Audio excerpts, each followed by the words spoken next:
Protagoras by Plato, translated by Benjamin Jowett. Persons of the dialogue: Socrates, who is the narrator of the dialogue to his companion. Hippocrates, Alcibiades, and Critias. Protagoras, Hippias, and Prodicus, sophists. Callias, a wealthy Athenian. Scene: the house of Callias. Dramatic date: circa 434 BCE. Socrates is circa 34 years old. Where do you come from, Socrates? And yet I need hardly ask the question, for I know that you have been in chase of the fair Alcibiades. I saw him the day before yesterday, and he had got a beard like a man, and he is a man, as I may tell you in your ear. But I thought that he was still very charming. What of his beard? Are you not of Homer's opinion, who says, "Youth is most charming when the beard first appears"? And that is now the charm of Alcibiades. Well, and how do matters proceed? Have you been visiting him, and was he gracious to you? Yes, I thought that he was very gracious, and especially today, for I have just come from him, and he has been helping me in an argument. But shall I tell you a strange thing? I paid no attention to him, and several times I quite forgot that he was present. What is the meaning of this? Has anything happened between you and him? For surely you cannot have discovered a fairer love than he is, certainly not in this city of Athens. Yes, much fairer. What do you mean? A citizen or a foreigner? A foreigner. Of what country? Of Abdera. And is this stranger really, in your opinion, a fairer love than the son of Cleinias? And is not the wiser always the fairer, sweet friend? But have you really met, Socrates, with some wise one? Say rather, with the wisest of all living men, if you are willing to accord that title to Protagoras. What? Is Protagoras in Athens? Yes, he has been here 2 days. And do you just come from an interview with him? Yes, and I have heard and said many things. Then, if you have no engagement, suppose that you sit down and tell me what passed, and my attendant here shall give up his place to you. To be sure, and I shall be grateful to you for listening. Thank you, too, for telling us. That is, thank you twice over. Listen, then. Last night, or rather very early this morning, Hippocrates, the son of Apollodorus, and the brother of Phason, gave a tremendous thump with his staff at my door.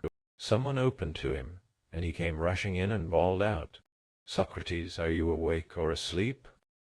I knew his voice, and said, "Hippocrates, is that you? And do you bring any news?" "Good news," he said, "nothing but good." "Delightful," I said, "but what is the news? And why have you come hither at this unearthly hour?" He drew nearer to me and said, "Protagoras is come." "Yes," I replied, "he came 2 days ago. Have you only just heard of his arrival?"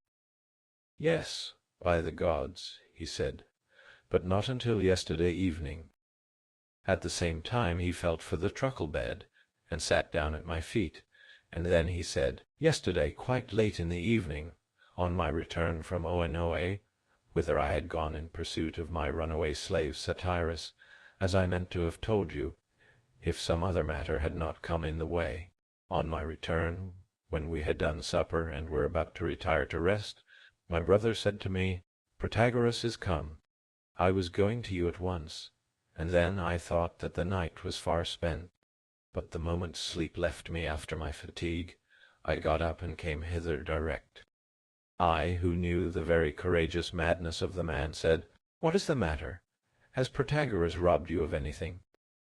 He replied, laughing, 'Yes, indeed, he has, Socrates, of the wisdom which he keeps from me.' 'But surely,' I said, 'if you give him money and make friends with him, he will make you as wise as he is himself.' 'Would to heaven,' he replied, 'that this were the case. He might take all that I have, and all that my friends have, if he pleased. But that is why I have come to you now, in order that you may speak to him on my behalf, for I am young, and also I have never seen nor heard him. When he visited Athens before I was but a child, and all men praise him, Socrates, he is reputed to be the most accomplished of speakers. There is no reason why we should not go to him at once, and then we shall find him at home. He lodges, as I hear, with Callias the son of Hipponicus. Let us start. I replied, Not yet, my good friend. The hour is too early. But let us rise and take a turn in the court, and wait about there until day break. When the day breaks, then we will go. For Protagoras is generally at home, and we shall be sure to find him. Never fear. Upon this we got up and walked about in the court, and I thought that I would make trial of the strength of his resolution. So I examined him, and put questions to him. Tell me, Hippocrates, I said, as you are going to Protagoras, and will be paying your money to him, what is he to whom you are going, and what will he make of you? If, for example, you had thought of going to Hippocrates of Cos, the Asclepiad, and were about to give him your money, and someone had said to you, You are paying money to your namesake Hippocrates, O Hippocrates. Tell me, what is he that you give him money? How would you have answered? I should say, he replied, that I gave money to him as a physician. And what will he make of you? A physician, he said. And if you were resolved to go to Polyclitus the Argive, or Pheidias the Athenian, and were intending to give them money, and someone had asked you, What are Polyclitus and Pheidias, and why do you give them this money? How would you have answered? I should have answered that they were statuaries. And what will they make of you? A statuary, of course. Well now, I said, you and I are going to Protagoras, and we are ready to pay him money on your behalf. If our own means are sufficient, and we can gain him with these, we shall be only too glad. But if not, then we are to spend the money of your friends as well. Now suppose that while we are thus enthusiastically pursuing our object, someone were to say to us, Tell me, Socrates, and you, Hippocrates, what is Protagoras, and why are you going to pay him money? How should we answer? I know that Pheidias is a sculptor, and that Homer is a poet. But what appellation is given to Protagoras? How is he designated? They call him a sophist, Socrates, he replied. Then we are going to pay our money to him in the character of a sophist? Certainly. But suppose a person were to ask this further question, And how about yourself? What will Protagoras make of you if you go to see him? He answered, with a blush upon his face, for the day was just beginning to dawn, so that I could see him. Unless this differs in some way from the former instances, I suppose that he will make a sophist of me. By the gods, I said, and are you not ashamed at having to appear before the Hellenes in the character of a sophist? Indeed, Socrates, to confess the truth, I am. But you should not assume, Hippocrates, that the instruction of Protagoras is of this nature. May you not learn of him in the same way that you learned the arts of the grammarian, or musician, or trainer, not with the view of making any of them a profession, but only as a part of education, and because a private gentleman and freeman ought to know them? Just so, he said, and that, in my opinion, is a far truer account of the teaching of Protagoras. I said, I wonder whether you know what you are doing. And what am I doing?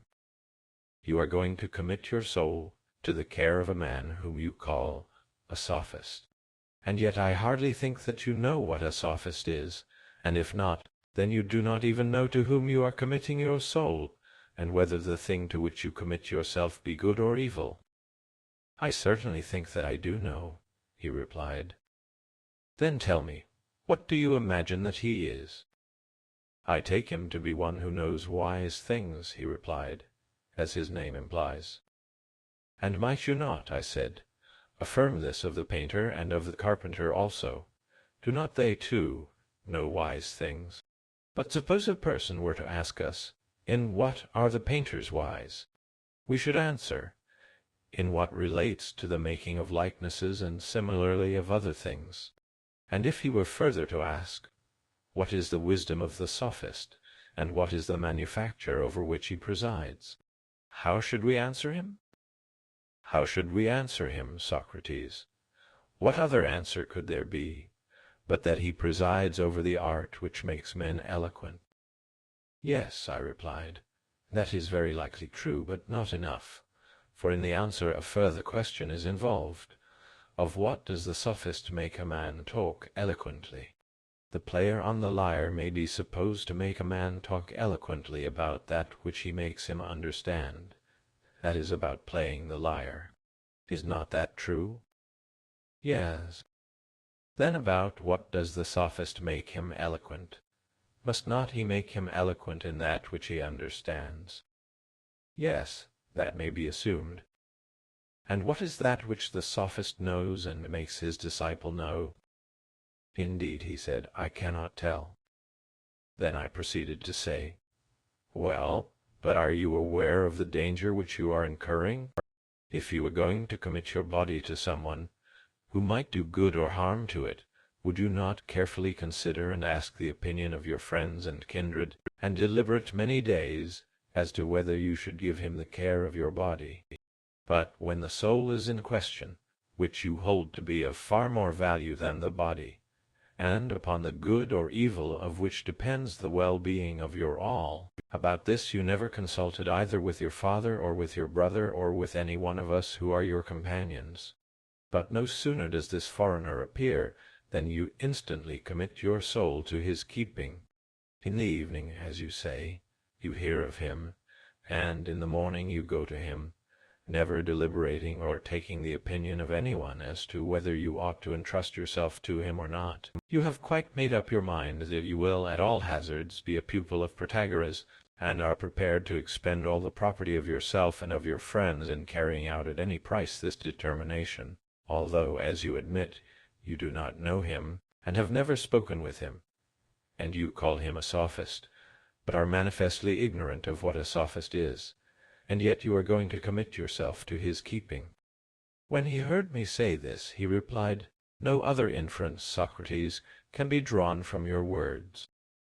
I proceeded, Is not a sophist, Hippocrates, one who deals wholesale or retail in the food of the soul? To me that appears to be his nature. And what, Socrates, is the food of the soul? Surely, I said, knowledge is the food of the soul, and we must take care, my friend, that the sophist does not deceive us when he praises what he sells, like the dealers wholesale or retail, who sell the food of the body. For they praise indiscriminately all their goods, without knowing what are really beneficial or hurtful. Neither do their customers know, with the exception of any trainer or physician who may happen to buy of them. In like manner, those who carry about the wares of knowledge, and make the round of the cities, and sell or retail them to any customer who is in want of them, praise them all alike, though I should not wonder, O my friend, if many of them were really ignorant of their effect upon the soul, and their customers equally ignorant, unless he who buys of them happens to be a physician of the soul. If, therefore, you have understanding of what is good and evil, you may safely buy knowledge of Protagoras, or of anyone. But if not, then, O my friend, pause, and do not hazard your dearest interests at a game of chance. For there is far greater peril in buying knowledge than in buying meat and drink. The one you purchase of the wholesale or retail dealer, and carry them away in other vessels, and before you receive them into the body as food, you may deposit them at home and call in any experienced friend who knows what is good to be eaten or drunken and what not, and how much, and when, and then the danger of purchasing them is not so great. But you cannot buy the wares of knowledge and carry them away in another vessel. When you have paid for them, you must receive them into the soul, and go your way, either greatly harmed or greatly benefited, and therefore we should deliberate and take counsel with our elders. for we are still young, too young to determine such a matter. And now let us go, as we were intending, and hear Protagoras, and when we have heard what he has to say, we may take counsel of others, for not only is Protagoras at the house of Callias, but there is Hippias of Elis, and, if I am not mistaken, Prodicus of Ceos, and several other wise men. To this we agreed, and proceeded on our way until we reached the vestibule of the house. And there we stopped in order to conclude a discussion which had arisen between us as we were going along, and we stood talking in the vestibule until we had finished and come to an understanding. And I think that the doorkeeper, who was a eunuch, and who was probably annoyed at the great inroad of the sophists, must have heard us talking. At any rate, when we knocked at the door, and he opened and saw us, he grumbled, "They are sophists. He is not at home," and instantly gave the door a hearty bang with both his hands. Again we knocked, and he answered without opening, "Did you not hear me say that he is not at home, fellows?" "But, my friend," I said, "you need not be alarmed, for we are not sophists, and we are not come to see Callias, but we want to see Protagoras, and I must request you to announce us." At last, after a good deal of difficulty, the man was persuaded to open the door. When we entered, we found Protagoras taking a walk in the cloister, and next to him, on one side, were walking Callias, the son of Hipponicus, and Paralus, the son of Pericles, who, by the mother's side, is his half-brother, and Charmides, the son of Glaucon.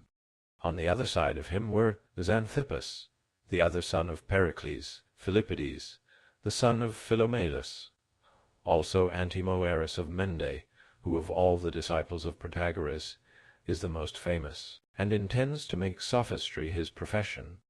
A train of listeners followed him. The greater part of them appeared to be foreigners, whom Protagoras had brought with him out of the various cities visited by him in his journeys, he, like Orpheus, attracting them his voice, and they following. I should mention also that there were some Athenians in the company. Nothing delighted me more than the precision of their movements. They never got into his way at all, but when he and those who were with him turned back, then the band of listeners parted regularly on either side. He was always in front, and they wheeled round and took their places behind him in perfect order. After him, as Homer says, I lifted up my eyes and saw Hippias, the Ellen, sitting in the opposite cloister on a chair of state, and around him were seated on benches Eryximachus, the son of Acumenus, and Phaedrus the Myrinaean, and Andron the son of Androtion, and there were strangers whom he had brought with him from his native city of Elis, and some others. They were putting to Hippias certain physical and astronomical questions, and he, ex cathedra, was determining their several questions to them, and discoursing of them. Also my eyes beheld Tantalus, for Prodicus the Cean was at Athens. He had been lodged in a room which, in the days of Hipponicus, was a storehouse. But as the house was full, Callias had cleared this out and made the room into a guest chamber. Now Prodicus was still in bed, wrapped up in sheepskins and bedclothes, of which there seemed to be a great heap, and there was sitting by him on the couches near Pausanias of the Deme of Cerames, and with Pausanias was a youth quite young, who is certainly remarkable for his good looks, and, if I am not mistaken, is also of a fair and gentle nature. I thought that I heard him called Agathon, and my suspicion is that he is the beloved of Pausanias. There was this youth, and also there were the two Adimantuses, one the son of Cepes, and the other of Leucolophides, and some others. I was very anxious to hear what Prodicus was saying, for he seems to me to be an all-wise and inspired man, but I was not able to get into the inner circle, and his fine, deep voice made an echo in the room which rendered his words inaudible.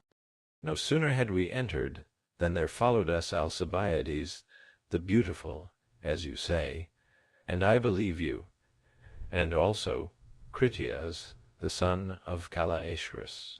On entering, we stopped a little in order to look about us, and then walked up to Protagoras. And I said, "Protagoras, my friend Hippocrates and I have come to see you." "Do you wish," he said, "to speak with me alone, or in the presence of the company?" "Whichever you please," I said. "You shall determine when you have heard the purpose of our visit." "And what is your purpose?" he said. "I must explain," I said, "that my friend Hippocrates is a native Athenian. He is the son of Apollodorus, and of a great and prosperous house, and he is himself in natural ability quite a match for anybody of his own age. I believe that he aspires to political eminence, and this he thinks that conversation with you is most likely to procure for him. And now you can determine whether you would wish to speak to him of your teaching alone, or in the presence of the company." "Thank you, Socrates, for your consideration of me.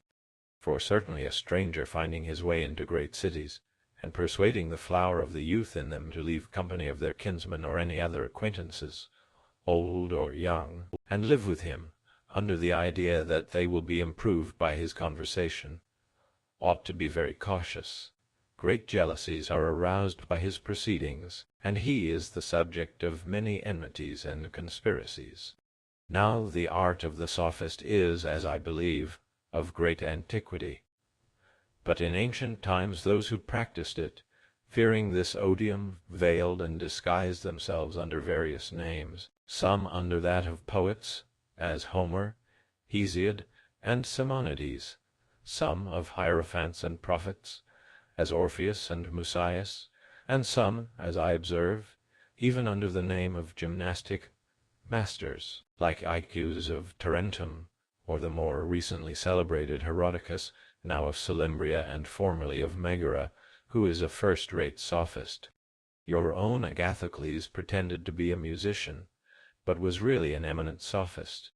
Also Pythocleides the Cean, and there were many others, and all of them, as I was saying, adopted these arts as veils or disguises, because they were afraid of the odium which they would incur.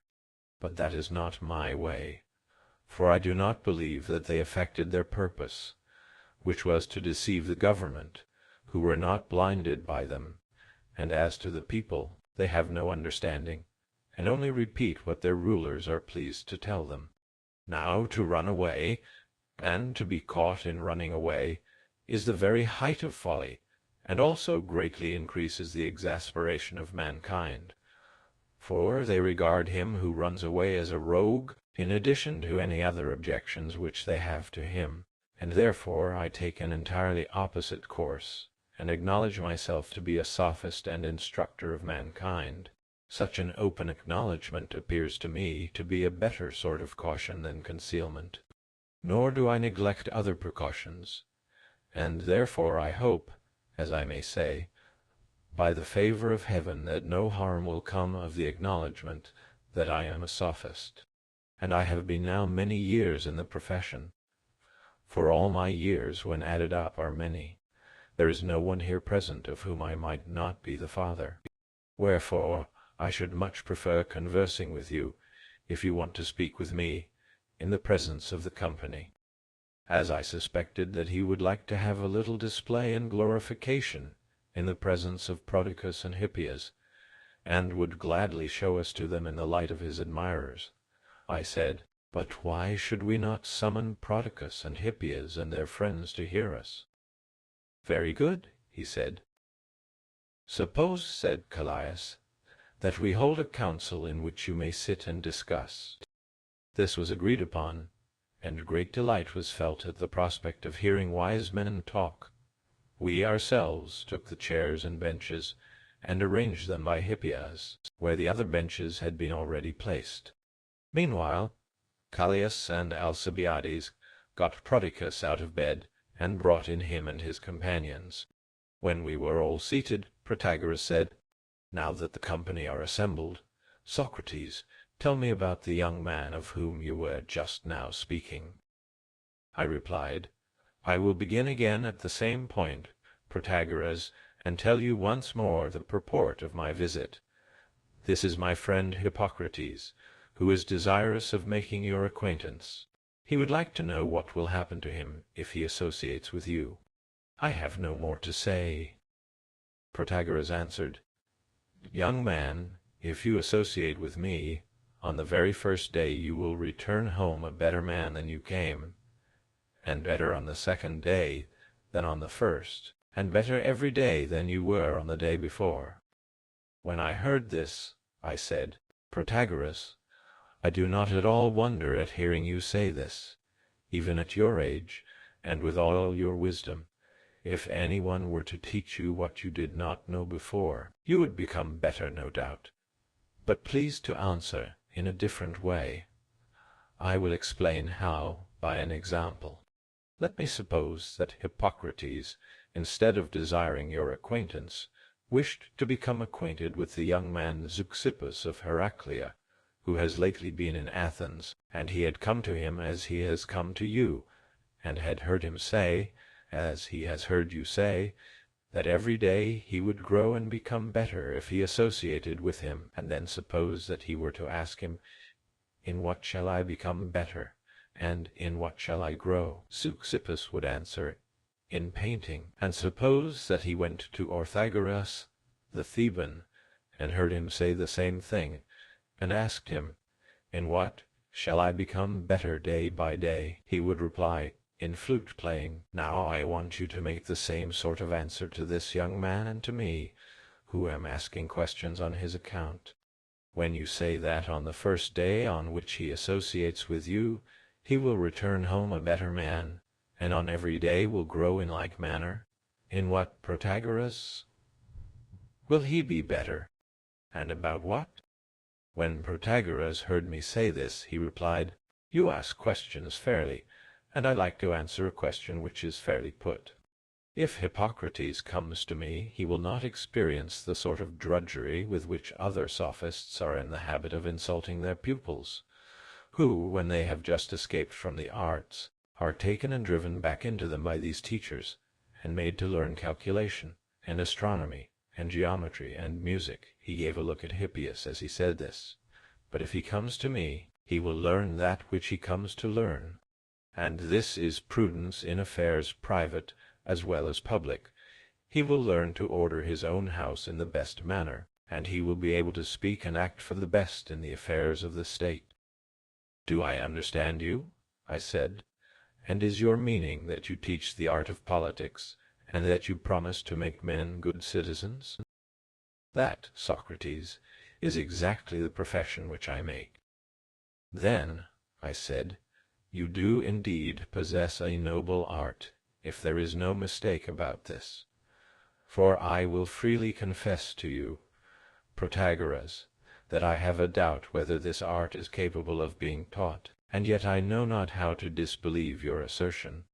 And I ought to tell you why I am of opinion that this art cannot be taught or communicated by man to man. I say that the Athenians are an understanding people, and indeed they are esteemed to be such by the other Hellenes. Now I observe that when we are met together in the assembly and the matter in hand relates to building, the builders are summoned as advisers. When the question is one of ship-building, then the shipwrights, and the like of other arts, which they think capable of being taught and learned.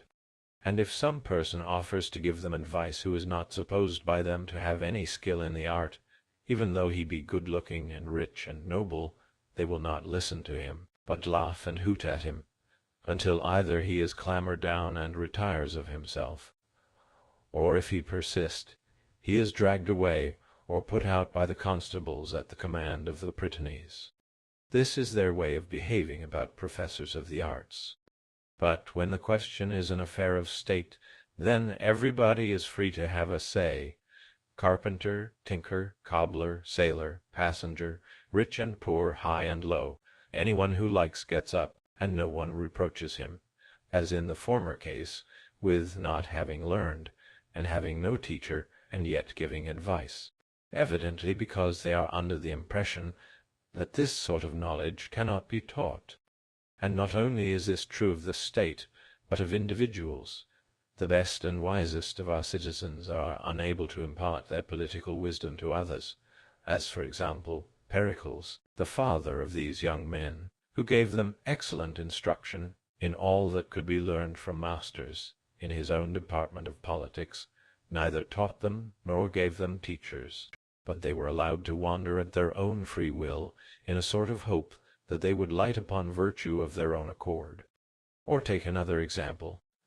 There was Cleinias, the younger brother of our friend Alcibiades, of whom this very same Pericles was the guardian, and he being in fact under the apprehension that Cleinias would be corrupted by Alcibiades, took him away and placed him in the house of Ariphron to be educated. But before 6 months had elapsed, Ariphron sent him back, not knowing what to do with him. And I could mention numberless other instances of persons who were good themselves, and never yet made anyone else good, whether friend or stranger. Now I, Protagoras, having these examples before me, am inclined to think that virtue cannot be taught. But then again, when I listen to your words, I waver, and am disposed to think that there must be something in what you say, because I know that you have great experience, and learning, and invention, and I wish that you would, if possible, show me a little more clearly that virtue can be taught. Will you be so good? That I will, Socrates, and gladly. But what would you like? Shall I, as an elder, speak to you as younger men in an apologue or myth, or shall I argue out the question? To this several of the company answered that he should choose for himself. Well then, he said, I think that the myth will be more interesting. Once upon a time there were gods only, and no mortal creatures. But when the time came that these also should be created, the gods fashioned them out of earth and fire, and various mixtures of both elements in the interior of the earth, and when they were about to bring them into the light of day, they ordered Prometheus and Epimetheus to equip them, and to distribute to them severally their proper qualities. Epimetheus said to Prometheus, Let me distribute, and do you inspect. This was agreed, and Epimetheus made the distribution. There were some to whom he gave strength without swiftness, while he equipped the weaker with swiftness. Some he armed, and others he left unarmed, and devised for the latter some other means of preservation, making some large and having their size as a protection, and others small, whose nature was to fly in the air or burrow in the ground. This was to be their way of escape. Thus did he compensate them with the view of preventing any race from becoming extinct. And when he had provided against their destruction by one another, he contrived also a means of protecting them against the seasons of heaven, clothing them with close hair and thick skins, sufficient to defend them against the winter cold, and able to resist the summer heat, so that they might have a natural bed of their own when they wanted to rest. Also he furnished them with hooves and hair and hard and callous skins under their feet. Then he gave them varieties of food, herb of the soil to some, to others fruits of trees, and to others roots, and to some again he gave other animals as food. And some he made to have few young ones, while those who were their prey were very prolific, and in this manner the race was preserved. Thus did Epimetheus, who, not being very wise, forgot that he had distributed among the brute animals all the qualities which he had to give, and when he came to man, who was still unprovided, he was terribly perplexed. Now, while he was in this perplexity, Prometheus came to inspect the distribution, and he found that the other animals were suitably furnished, but that man alone was naked and shoeless, and had neither bed nor arms of defense. The appointed hour was approaching when man in his turn was to go forth into the light of day, and Prometheus, not knowing how he could devise his salvation, stole the mechanical arts of Hephaestus and Athene, and fire with them. They could neither have been acquired nor used without fire, and gave them to man. Thus man had the wisdom necessary to the support of life, but political wisdom he had not. For that was in the keeping of Zeus, and the power of Prometheus did not extend to entering into the citadel of heaven, where Zeus dwelt, who moreover had terrible sentinels. But he did enter by stealth into the common workshop of Athene and Hephaestus, in which they used to practice their favorite arts, and carried off Hephaestus's art of working by fire, and also the art of Athene, and gave them to man. And in this way man was supplied with the means of life. But Prometheus is said to have been afterwards prosecuted for theft, owing to the blunder of Epimetheus. Now man, having a share of the divine attributes, was at first the only one of the animals who had any gods, because he alone was of their kindred, and he would raise altars and images of them. He was not long in inventing articulate speech and names, and he also constructed houses and clothes and shoes and beds, and drew sustenance from the earth. Thus provided, mankind at first lived dispersed, and there were no cities. But the consequence was that they were destroyed by the wild beasts, for they were utterly weak in comparison of them, and their art was only sufficient to provide them with the means of life, and did not enable them to carry on war against the animals. Food they had, but not as yet the art of government, of which the art of war is a part. After a while, the desire of self-preservation gathered them into cities. But when they were gathered together, having no art of government, they evil entreated one another, and were again in process of dispersion and destruction. Zeus feared that the entire race would be exterminated, and so he sent Hermes to them, bearing reverence and justice to be the ordering principles of cities and the bonds of friendship and conciliation. Hermes asked Zeus how he should impart justice and reverence among men. Should he distribute them as the arts are distributed, that is to say, to a favored few only, one skilled individual having enough of medicine or of any other art for many unskilled ones? Shall this be the manner in which I am to distribute justice and reverence among men, or shall I give them to all? To all, said Zeus. I should like them all to have a share, for cities cannot exist if a few only share in the virtues, as in the arts. And further, make a law by my order, that he who has no part in reverence and justice shall be put to death, for he is a plague of the state. And this is the reason, Socrates, why the Athenians and mankind in general, when the question relates to carpentering or any other mechanical art, allow but a few to share in their deliberations, and when anyone else interferes, then, as you say, they object if he be not of the favored few, which, as I reply, is very natural. But when they meet to deliberate about political virtue, which proceeds only by way of justice and wisdom, they are patient enough of any man who speaks of them, as is also natural, because they think that every man ought to share in this sort of virtue, and that states could not exist if this were otherwise. I have explained to you, Socrates, the reason of this phenomenon, and that you may not suppose yourself to be deceived in thinking that all men regard every man as having a share of justice or honesty, and of every other political virtue. Let me give you a further proof, which is this. In other cases, as you are aware, if a man says that he is a good flute player or skillful in any other art in which he has no skill, people either laugh at him or are angry with him, and his relations think that he is mad, and go and admonish him. But when honesty is in question, or some other political virtue, even if they know that he is dishonest, yet, if the man comes publicly forward and tells the truth about his dishonesty, then what in the other case was held by them to be good sense, they now deem to be madness. They say that all men ought to profess honesty whether they are honest or not, and that a man is out of his mind who says anything else. Their notion is that a man must have some degree of honesty, and that if he has none at all, he ought not to be in the world. I have been showing that they are right in admitting every man as a counselor about this sort of virtue, as they are of opinion that every man is a partaker of it.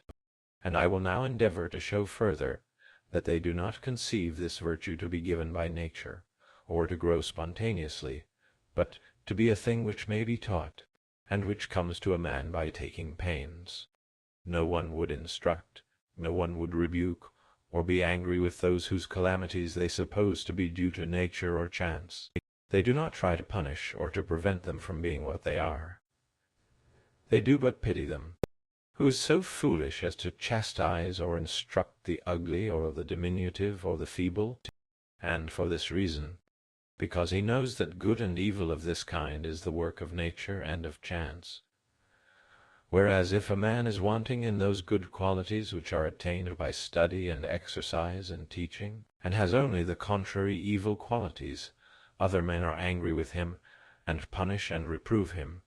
Of these evil qualities, one is impiety, another injustice, and they may be described generally as the very opposite of political virtue.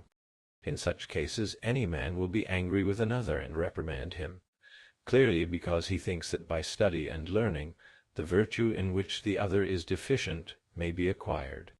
If you will think, Socrates, of the nature of punishment, you will see at once that in the opinion of mankind virtue may be acquired.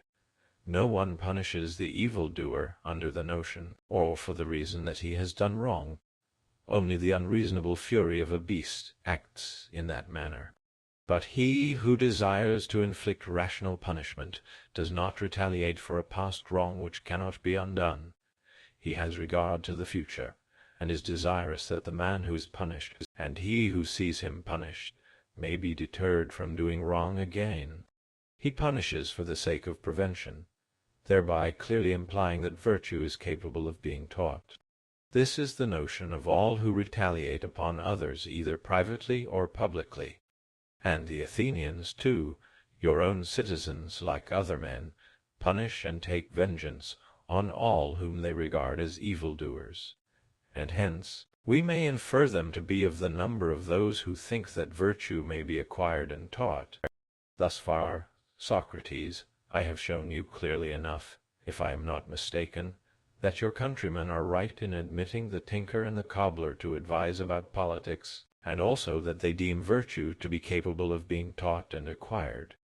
There yet remains one difficulty which has been raised by you about the sons of good men. What is the reason why good men teach their sons the knowledge which is gained from teachers, and make them wise in that, but do nothing towards improving them in the virtues which distinguish themselves? And here, Socrates, I will leave the apologue and resume the argument. Please to consider, is there, or is there not, some one quality of which all the citizens must be partakers, if there is to be a city at all? In the answer to this question is contained the only solution of your difficulty. There is no other. For if there be any such quality, and this quality or unity is not the art of the carpenter, or the smith, or the potter, but justice and temperance, and holiness, and, in a word, manly virtue, if this is the quality of which all men must be partakers, and which is the very condition of their learning or doing anything else, and if he who is wanting in this, whether he be a child only or a grown-up man or woman, must be taught and punished, until by punishment he becomes better, and he who rebels against instruction and punishment is either exiled or condemned to death under the idea that he is incurable. If what I am saying be true, good men have their sons taught other things, and not this. Do consider how extraordinary their conduct would appear to be.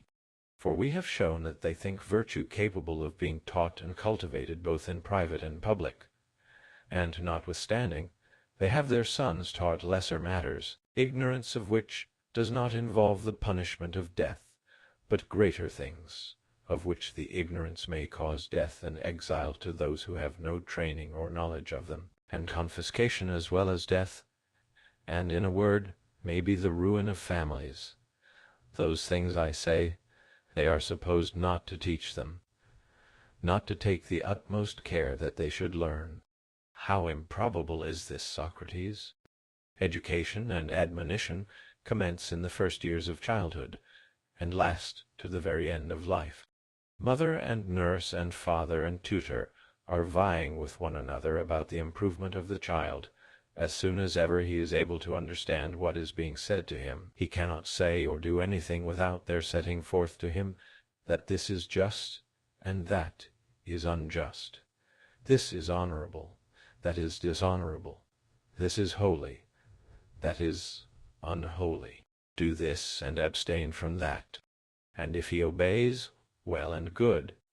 If not, he is straitened by threats and blows, like a piece of bent or warped wood. At a later stage they send him to teachers, and enjoin them to see to his manners even more than to his reading and music, and the teachers do as they are desired. And when the boy has learned his letters and is beginning to understand what is written, as before he understood only what was spoken, they put into his hands the works of great poets, which he reads sitting on a bench at school. In these are contained many admonitions, and many tales, and praises, and encomia of ancient famous men, which he is required to learn by heart, in order that he may imitate or emulate them and desire to become like them. Then again, the teachers of the lyre take similar care that their young disciple is temperate, and gets into no mischief. And when they have taught him the use of the lyre, they introduce him to the poems of other excellent poets, who are the lyric poets, and these they set to music, and make their harmonies and rhythms quite familiar to the children's souls, in order that they may learn to be more gentle and harmonious and rhythmical, and so more fitted for speech and action. For the life of man in every part has need of harmony and rhythm. Then they send them to the master of gymnastic, in order that their bodies may better minister to the virtuous mind, and that they may not be compelled through bodily weakness to play the coward in war or on any other occasion. This is what is done by those who have the means, and those who have the means are the rich. Their children begin to go to school soonest, and leave off latest. When they have done with masters, the state again compels them to learn the laws, and live after the pattern which they furnish, and not after their own fancies.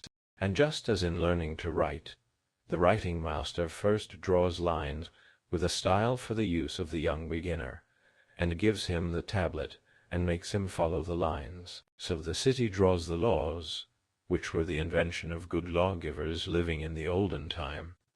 These are given to the young man, in order to guide him in his conduct, whether he is commanding or obeying.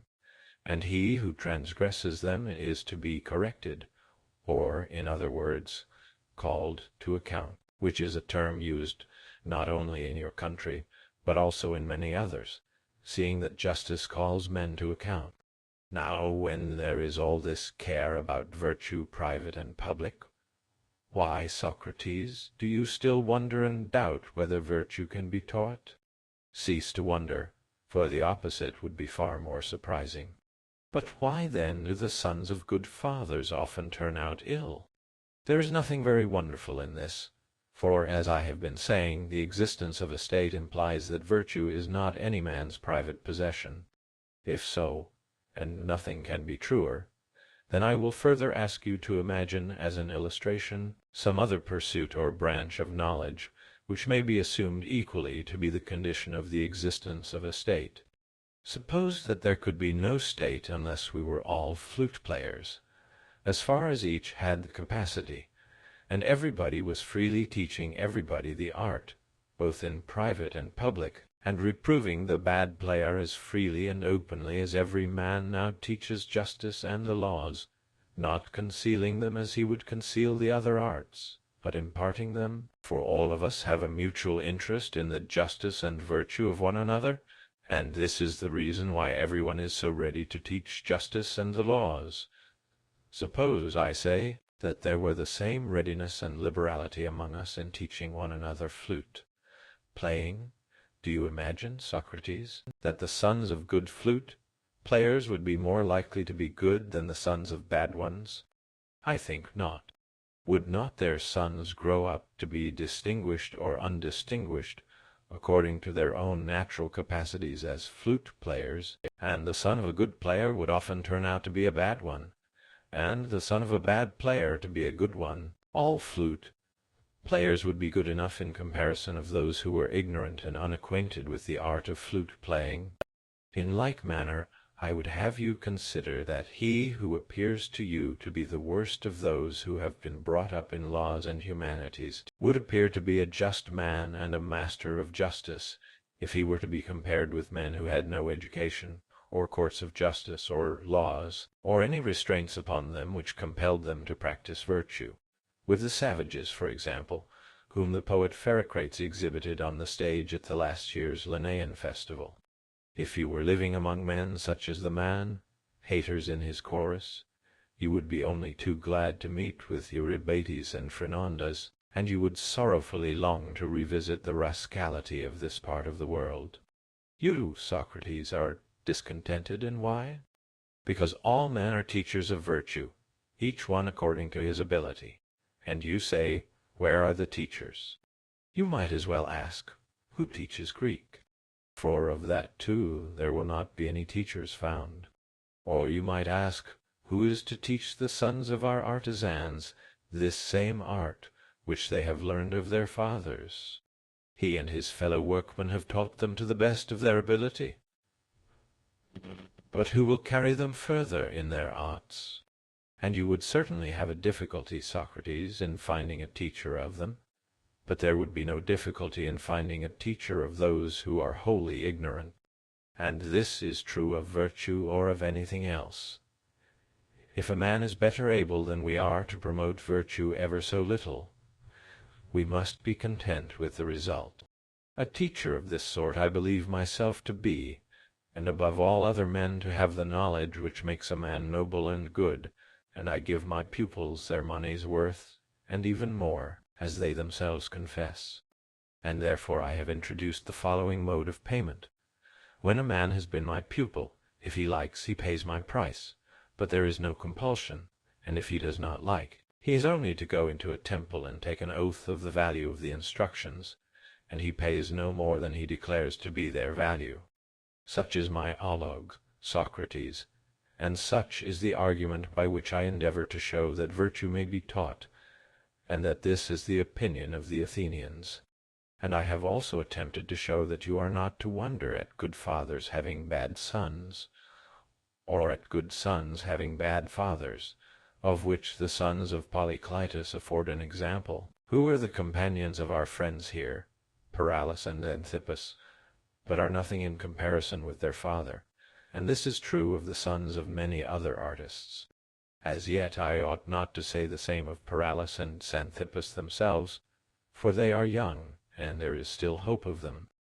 Protagoras ended, and in my ear so charming left his voice, that I the while thought him still speaking, still stood fixed to hear. At length, when the truth dawned upon me that he had really finished, not without difficulty I began to collect myself, and looking at Hippocrates, I said to him, O son of Apollodorus, how deeply grateful I am to you for having brought me hither. I would not have missed the speech of Protagoras for a great deal, for I used to imagine that no human care could make men good, but I know better now. Yet I have still one very small difficulty which I am sure that Protagoras will easily explain, as he has already explained so much. If a man were to go and consult Pericles or any of our great speakers about these matters, he might perhaps hear as fine a discourse. But then when one has a question to ask of any of them, like books, they can neither answer nor ask. And if anyone challenges the least particular of their speech, they go ringing on in a long harangue, like brazen pot, which, when they are struck, continue to sound unless someone puts his hand upon them. But when he is asked a question, he can answer briefly, and when he asks he will wait and hear the answer, and this is a very rare gift. Now I, Protagoras, want to ask of you a little question, which, if you will only answer, I shall be quite satisfied. You were saying that virtue can be taught, that I will take upon your authority, and there is no one to whom I am more ready to trust. But I marvel at one thing about which I should like to have my mind set at rest. You were speaking of Zeus sending justice and reverence to men, and several times while you were speaking, justice and temperance and holiness, and all these qualities, were described by you as if, together, they made up virtue. Now I want you to tell me truly whether virtue is one whole, of which justice and temperance and holiness are parts, or whether all these are only the names of one and the same thing. That is the doubt which still lingers in my mind. There is no difficulty, Socrates, in answering that the qualities of which you are speaking are the parts of virtue which is one. And are they parts, I said, in the same sense in which mouth, nose, and eyes and ears are the parts of a face? Or are they like the parts of gold, which differ from the whole and from one another only in being larger or smaller? I should say that they differed, Socrates, in the first way. They are related to one another as the parts of a face are related to the whole face. And do men have some one part and some another part of virtue? Or if a man has one part, must he also have all the others? By no means, he said, for many a man is brave and not just, or just and not wise. You would not deny, then, that courage and wisdom are also parts of virtue? Most undoubtedly they are, he answered. And wisdom is the noblest of the parts. And they are all different from one another, I said. Yes. And has each of them a distinct function like the parts of the face? The eye, for example, is not like the ear, and has not the same functions, and the other parts are none of them like one another, either in their functions or in any other way. I want to know whether the comparison holds concerning the parts of virtue. Do they also differ from one another in themselves and in their functions? For that is clearly what the simile would imply. Yes, Socrates, you are right in supposing that they differ. Then, I said, no other part of virtue is like knowledge, or like justice, or like courage, or like temperance, or like holiness. No, he answered. Well then, I said, suppose that you and I inquire into their natures. And first, you would agree with me that justice is of the nature of a thing, would you not? That is my opinion. Would it not be yours also? Mine also, he said. And suppose that someone were to ask us, saying, O Protagoras, and you, Socrates, what about this thing which you were calling justice? Is it just or unjust? And I were to answer just, would you vote with me or against me? With you, he said. Thereupon I should answer to him who asked me, that justice is of the nature of the just. Would not you? Yes, he said. And suppose that he went on to say, well now, is there also such a thing as holiness? We should answer, yes, if I am not mistaken. Yes, he said. Which you would also acknowledge to be a thing, should we not say so? He assented. And is this a sort of thing which is of the nature of the holy, or of the nature of the unholy? I should be angry at his putting such a question, and should say, peace, man. Nothing can be holy if holiness is not holy. What would you say? Would you not answer in the same way? Certainly, he said. And then after this suppose that he came and asked us, what were you saying just now?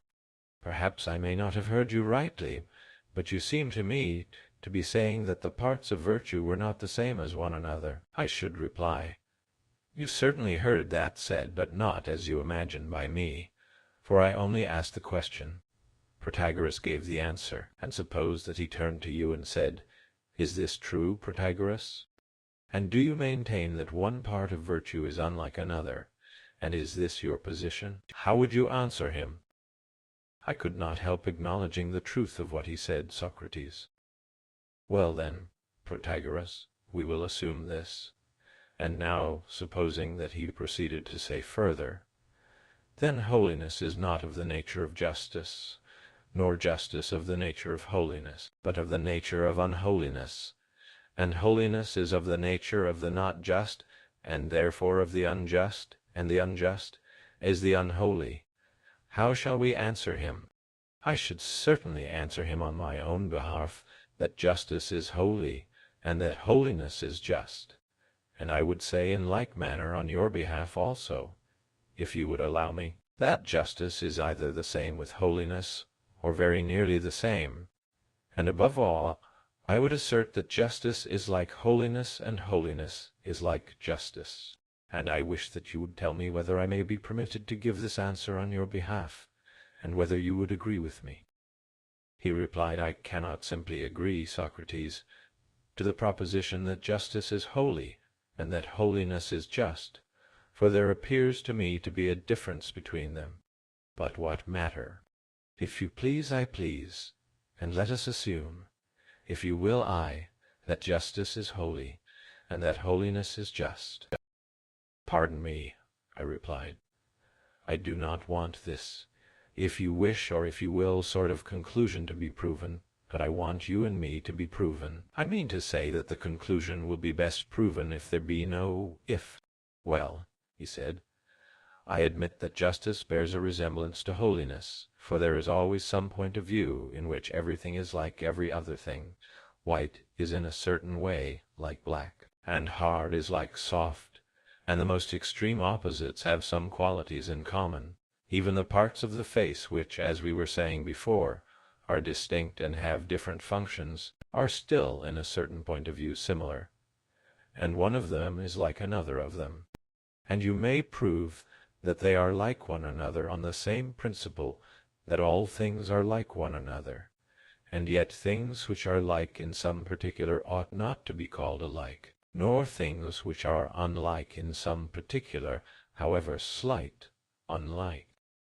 And do you think, I said in a tone of surprise, that justice and holiness have but a small degree of likeness?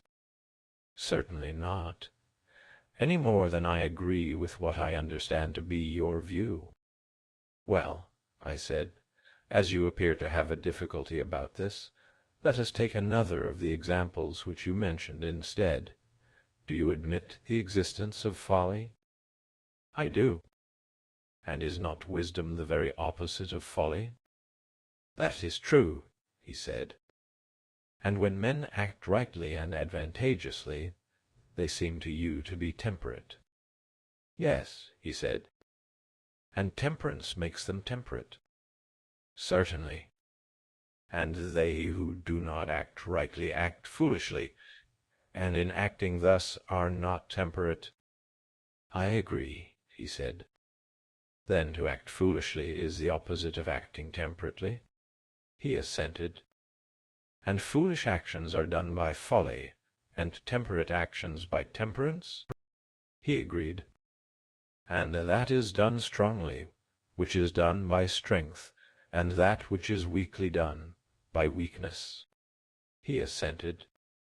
And that which is done with swiftness is done swiftly, and that which is done with slowness slowly.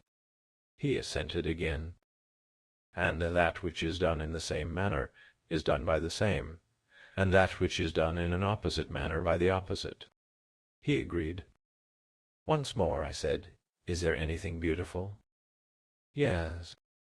To which the only opposite is the ugly. There is no other. And is there anything good? There is. To which the only opposite is the evil. There is no other. And there is the acute in sound. True. To which the only opposite is the grave. There is no other, he said, but that. Then every opposite has one opposite only, and no more. He assented. Then now, I said, let us recapitulate our admissions. First of all, we admitted that everything has one opposite and not more than one. We did so. And we admitted also that what was done in opposite ways was done by opposites. Yes.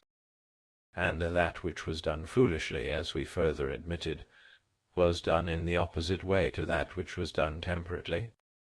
Yes. And that which was done temperately was done by temperance, and that which was done foolishly by folly. He agreed. And that which is done in opposite ways is done by opposites. Yes. And one thing is done by temperance, and quite another thing by folly? Yes. And in opposite ways? Certainly. And therefore by opposites. Then folly is the opposite of temperance. Clearly. And do you remember that folly has already been acknowledged by us to be the opposite of wisdom? He assented. And we said that everything has only one opposite? Yes. Then, Protagoras, which of the two assertions shall we renounce? One says that everything has but one opposite, the other that wisdom is distinct from temperance, and that both of them are parts of virtue, and that they are not only distinct, but dissimilar, both in themselves and in their functions, like the parts of a face. Which of these two assertions shall we renounce? For both of them together are certainly not in harmony. They do not accord or agree. For how can they be said to agree if everything is assumed to have only one opposite, and not more than one? And yet folly, which is one, has clearly the two opposites, wisdom and temperance. Is not that true, Protagoras? What else would you say? He assented, but with great reluctance. Then temperance and wisdom are the same, as before justice and holiness appeared to us to be nearly the same. And now, Protagoras, I said, we must finish the inquiry, and not faint. Do you think that an unjust man can be temperate in his injustice? I should be ashamed, Socrates, he said, to acknowledge this, which nevertheless many may be found to assert. And shall I argue with them or with you? I replied. I would rather, he said, that you should argue with the many first, if you will. Whichever you please, if you will only answer me and say whether you are of their opinion or not. My object is to test the validity of the argument, and yet the result may be that I who ask and you who answer may both be put on our trial. Protagoras at first made a show of refusing, as he said that the argument was not encouraging. At length he consented to answer. Now then, I said, begin at the beginning and answer me. You think that some men are temperate, and yet unjust? Yes, he said, let that be admitted. And temperance is good sense? Yes. And good sense is good counsel in doing injustice? Granted. If they succeed, I said, or if they do not succeed? If they succeed. And you would admit the existence of goods? Yes. And is the good that which is expedient for man? Yes, indeed, he said. And there are some things which may be inexpedient, and yet I call them good. I thought that Protagoras was getting ruffled and excited. He seemed to be setting himself in an attitude of war. Seeing this, I minded my business and gently said, When you say, Protagoras, that things inexpedient are good, do you mean inexpedient for man only, or inexpedient altogether? And do you call the latter good? Certainly not the last, he replied, for I know of many things, meats, drinks, medicines, and 10,000 other things, which are inexpedient for man, and some which are expedient, and some which are neither expedient nor inexpedient for man, but only for horses, and some for oxen only, and some for dogs, and some for no animals, but only for trees, and some for the roots of trees and not for their branches, as, for example, manure, which is a good thing when laid about the roots of a tree, but utterly destructive if thrown upon the shoots and young branches, or I may instance olive oil, which is mischievous to all plants, and generally most injurious to the hair of every animal with the exception of man, but beneficial to human hair, and to the human body generally. And even in this application, so various and changeable is the nature of the benefit, that which is the greatest good to the outward parts of a man is a very great evil to his inward parts, and for this reason physicians always forbid their patients the use of oil in their food, except in very small quantities, just enough to extinguish the disagreeable sensation of smell in meats and sauces. When he had given this answer, the company cheered him, and I said, Protagoras, I have a wretched memory, and when anyone makes a long speech to me, I never remember what he is talking about. As then, if I had been deaf, and you were going to converse with me, you would have had to raise your voice. So now, having such a bad memory, I will ask you to cut your answers shorter, if you would take me with you. What do you mean? He said. How am I to shorten my answers? Shall I make them too short? Certainly not, I said. But short enough? Yes, I said. Shall I answer what appears to me to be short enough, or what appears to you to be short enough? I have heard, I said, that you can speak and teach others to speak about the same things at such length, that words never seem to fail, or with such brevity that no one could use fewer of them. Please, therefore, if you talk with me, to adopt the latter or more compendious method. Socrates, he replied, many a battle of words have I fought, and if I had followed the method of disputation which my adversaries desired, as you want me to do, I should have been no better than another, and the name of Protagoras would have been nowhere. I saw that he was not satisfied with his previous answers, and that he would not play the part of answerer any more if he could help, and I considered that there was no call upon me to continue the conversation. So I said, Protagoras, I do not wish to force the conversation upon you if you had rather not, but when you are willing to argue with me in such a way that I can follow you, then I will argue with you. Now you, as is said of you by others, and as you say of yourself, are able to have discussions in shorter forms of speech as well as in longer, for you are a master of wisdom. But I cannot manage these long speeches. I only wish that I could. You, on the other hand, who are capable of either, ought to speak shorter, as I beg you, and then we might converse. But I see that you are disinclined, and as I have an engagement which will prevent my staying to hear you at greater length, for I have to be in another place, I will depart, although I should have liked to have heard you. Thus I spoke, and was rising from my seat, when Callias seized me by the right hand, and, in his left hand, caught hold of this old cloak of mine. He said, We cannot let you go, Socrates, for if you leave us, there will be an end of our discussions. I must therefore beg you to remain, as there is nothing in the world that I should like better than to hear you and Protagoras discourse. Do not deny the company this pleasure. Now I had got up, and was in the act of departure. Son of Hipponicus, I replied, I have always admired, and do now heartily applaud and love your philosophical spirit, and I would gladly comply with your request, if I could. But the truth is that I cannot, and what you ask is as great an impossibility to me as if you bade me run a race with Crisson of Himera, when in his prime, or with some one of the long-or-day course-runners.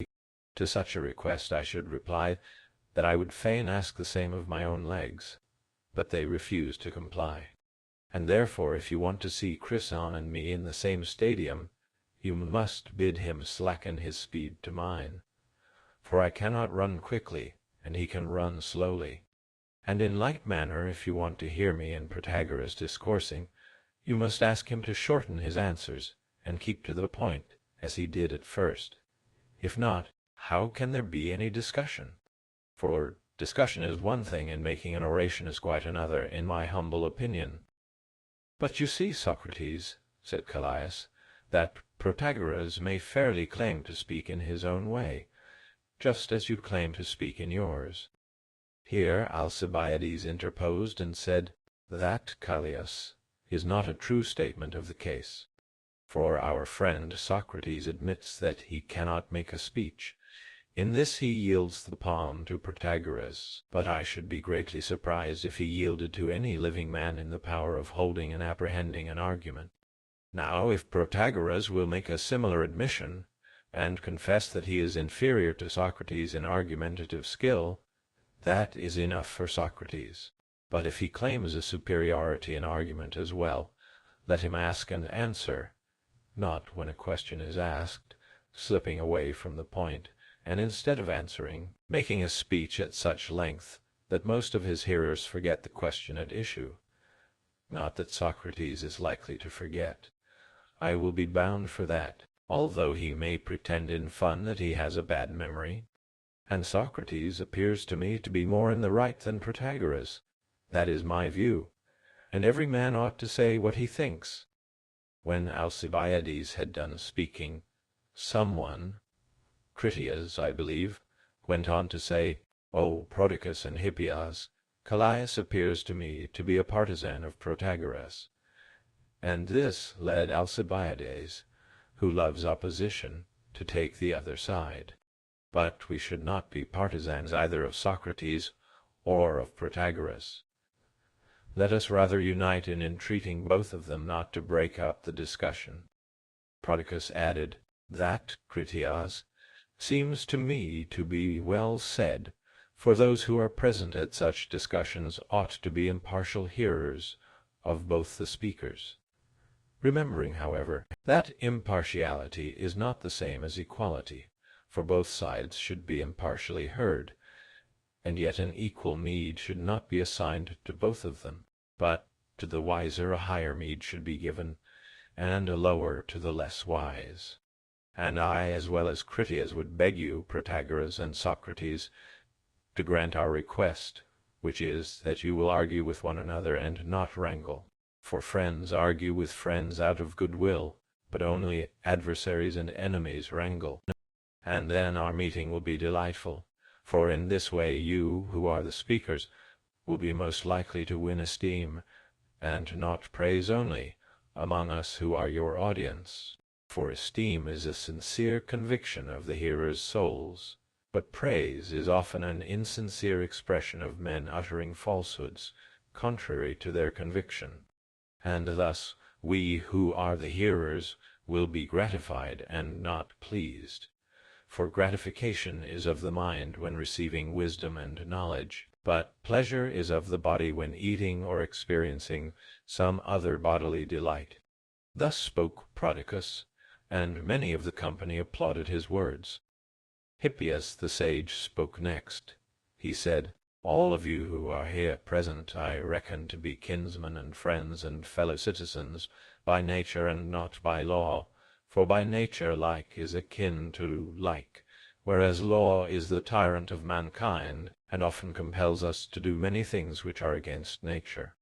How great would be the disgrace, then, if we, who know the nature of things, and are the wisest of the Hellenes, and as such are met together in this city, which is the metropolis of wisdom, and in the greatest and most glorious house of this city, should have nothing to show worthy of this height of dignity, but should only quarrel with one another like the meanest of mankind. I do pray and advise you, Protagoras, and you, Socrates, to agree upon a compromise. Let us be your peacemakers. And do not you, Socrates, aim at this precise and extreme brevity in discourse, if Protagoras objects, but loosen and let go the reins of speech, that your words may be grander and more becoming to you. Neither do you, Protagoras, go forth on the gale with every sail set out of sight of land into an ocean of words, but let there be a mean observed by both of you. Do as I say. And let me also persuade you to choose an arbiter or overseer or president. He will keep watch over your words, and will prescribe their proper length. This proposal was received by the company with universal approval. Callias said that he would not let me off, and they begged me to choose an arbiter. But I said that to choose an umpire of discourse would be unseemly, for if the person chosen was inferior, then the inferior or worse ought not to preside over the better, or if he was equal, neither would that be well, for he who is our equal will do as we do, and what will be the use of choosing him?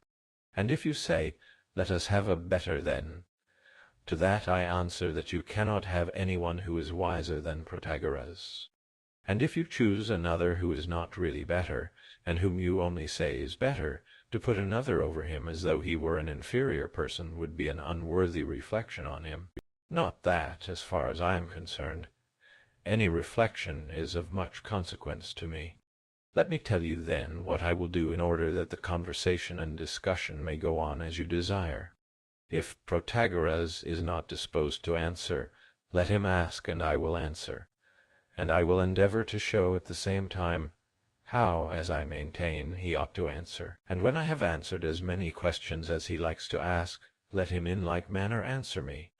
And if he seems to be not very ready at answering the precise question asked of him, you and I will unite in entreating him, as you entreated me, not to spoil the discussion. And this will require no special arbiter.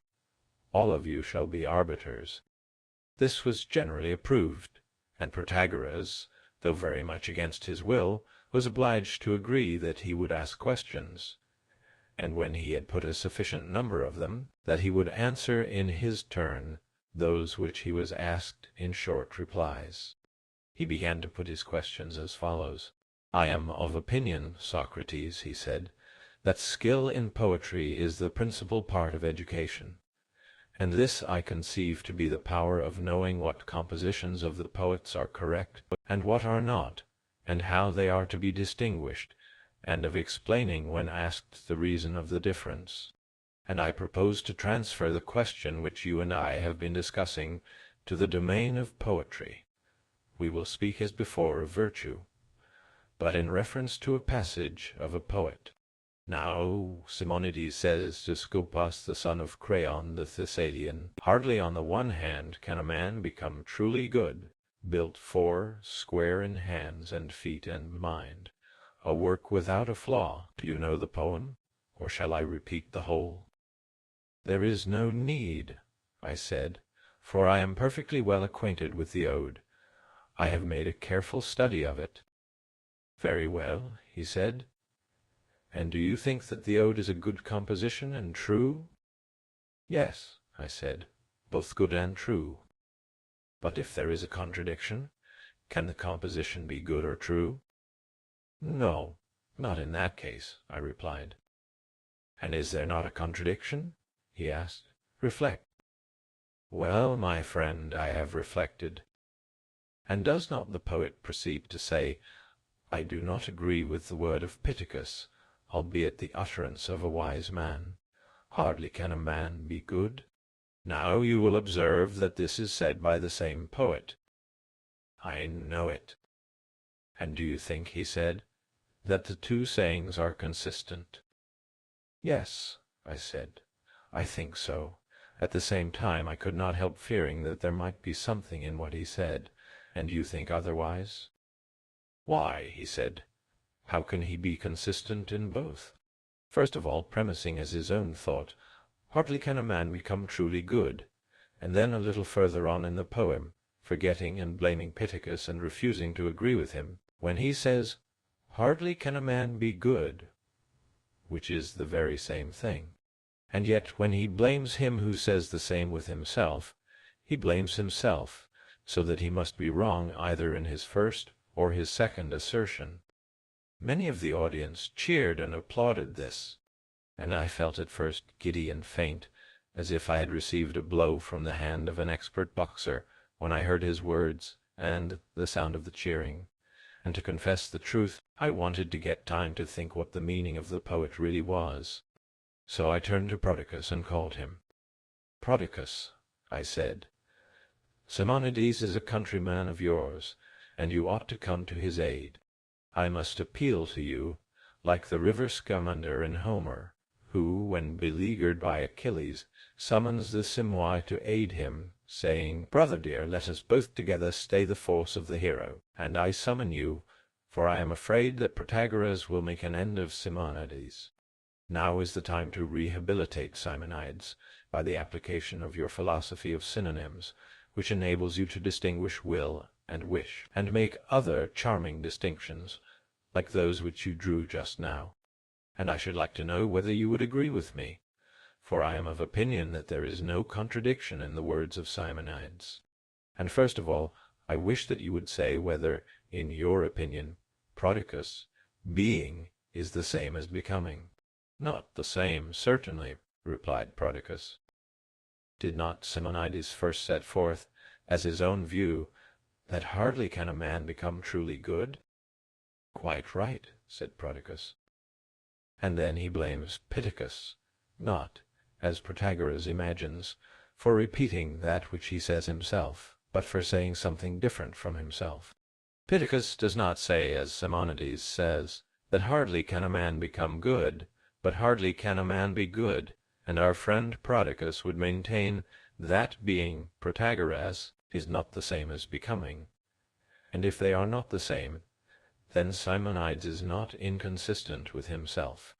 I dare say that Prodicus and many others would say, as Hesiod says, on the one hand, hardly can a man become good, for the gods have made virtue the reward of toil, but on the other hand, when you have climbed the height, then to retain virtue, however difficult the acquisition, is easy. Prodicus heard and approved, but Protagoras said, Your correction, Socrates, involves a greater error than is contained in the sentence which you are correcting.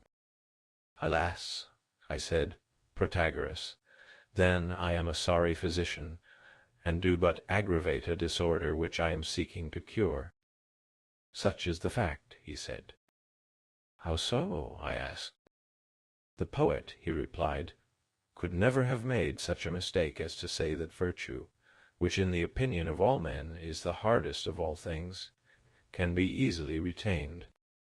Well, I said, and how fortunate are we in having Prodicus among us at the right moment, for he has a wisdom, Protagoras, which, as I imagine, is more than human and of very ancient date, and may be as old as Simonides, or even older. Learned as you are in many things, you appear to know nothing of this. But I know, for I am a disciple of his.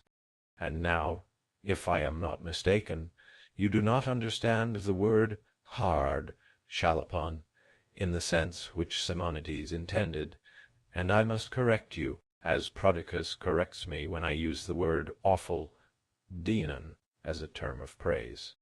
If I say that Protagoras or anyone else is an awfully wise man, he asks me if I am not ashamed of calling that which is good awful, and then he explains to me that the term awful is always taken in a bad sense, and that no one speaks of being awfully healthy, or wealthy, or of awful peace, but of awful disease, awful war, awful poverty, meaning by the term awful, evil.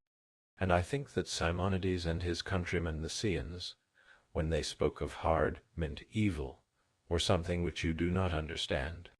Let us ask Prodicus, for he ought to be able to answer questions about the dialect of Simonides. What did he mean, Prodicus, by the term hard? Evil, said Prodicus.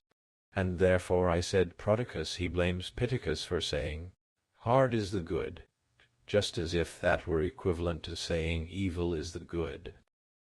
Yes, he said, that was certainly his meaning, and he is twitting Pittacus with ignorance of the use of terms, which in a lesbian who has been accustomed to speak a barbarous language is natural.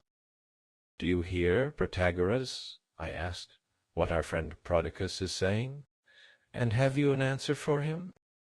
You are entirely mistaken, Prodicus, said Protagoras, and I know very well that Simonides in using the word hard meant what all of us mean, not evil, but that which is not easy, that which takes a great deal of trouble. Of this I am positive. I said, I also incline to believe, Protagoras, that this was the meaning of Simonides, of which our friend Prodicus was very well aware, but he thought that he would make fun and try if you could maintain your thesis. For that Simonides could never have meant the other is clearly proved by the context, in which he says that God only has this gift. Now he cannot surely mean to say that to be good is evil when he afterwards proceeds to say that God only has this gift, and that this is the attribute of him and of no other. For if this be his meaning, Prodicus would impute to Simonides a character of recklessness, which is very unlike his countrymen. "And I should like to tell you," I said, "what I imagine to be the real meaning of Simonides in this poem, if you will test what, in your way of speaking, would be called my skill in poetry. Or, if you would rather, I will be the listener." To this proposal Protagoras replied, "As you please." And Hippias, Prodicus, and the others told me by all means to do as I proposed. "Then now," I said, "I will endeavor to explain to you my opinion about this poem of Simonides. There is a very ancient philosophy which is more cultivated in Crete and Lacedaemon than in any other part of Hellas, and there are more philosophers in those countries than anywhere else in the world. This, however, is a secret which the Lacedaemonians deny, and they pretend to be ignorant, just because they do not wish to have it thought that they rule the world by wisdom, like the sophists of whom Protagoras was speaking, and not by valor of arms, considering that if the reason of their superiority were disclosed, all men would be practicing their wisdom. And this secret of theirs has never been discovered by the imitators of Lacedaemonian fashions in other cities, who go about with their ears bruised in imitation of them, and have the caestus bound on their arms, and are always in training, and wear short cloaks, for they imagine that these are the practices which have enabled the Lacedaemonians to conquer the other Hellenes. Now, when the Lacedaemonians want to unbend and hold free conversation with their wise men, and are no longer satisfied with mere secret intercourse, they drive out all these laconizers, and any other foreigners who may happen to be in their country, and they hold a philosophical science unknown to strangers, and they themselves forbid their young men to go out into other cities. In this they are like the Cretans, in order that they may not unlearn the lessons which they have taught them. And in Lacedaemon and Crete, not only men, but also women, have a pride in their high cultivation. And hereby you may know that I am right in attributing to the Lacedaemonians this excellence in philosophy and speculation. He will find him seldom good for much in general conversation, but at any point in the discourse he will be darting out some notable saying, terse and full of meaning, with unerring aim, and the person with whom he is talking seems to be like a child in his hands. And many of our own age and of former ages have noted that the true Lacedaemonian type of character has the love of philosophy even stronger than the love of gymnastics. They are conscious that only a perfectly educated man is capable of uttering such expressions. Such were Thales of Miletus, and Pittacus of Mytilene, and Bias of Priene, and our own Solon, and Cleobulus, the Lindian, and Myson, the Chanian, and seventh in the catalogue of wise men was the Lacedaemonian Shiloh. All these were lovers and emulators and disciples of the culture of the Lacedaemonians, and any one may perceive that their wisdom was of this character, consisting of short memorable sentences which they severally uttered. And they met together and dedicated in the temple of Apollo at Delphi as the first fruits of their wisdom the far-famed inscriptions, which are in all men's mouths, "Know thyself, and nothing too much." Why do I say all this? I am explaining that this Lacedaemonian brevity was the style of primitive philosophy.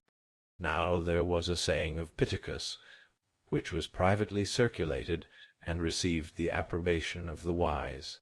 Hard is it to be good, and Simonides, who was ambitious of the fame of wisdom, was aware that if he could overthrow this saying, then, as if he had won a victory over some famous athlete, he would carry off the palm among his contemporaries.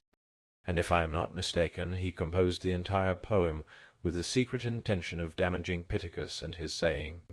Let us all unite in examining his words, and see whether I am speaking the truth. Simonides must have been a lunatic, if, in the very first words of the poem, wanting to say only that to become good is hard, he inserted men. On the one hand, to become good is hard. There would be no reason for the introduction of men, unless you suppose him to speak with a hostile reference to the words of Pittacus.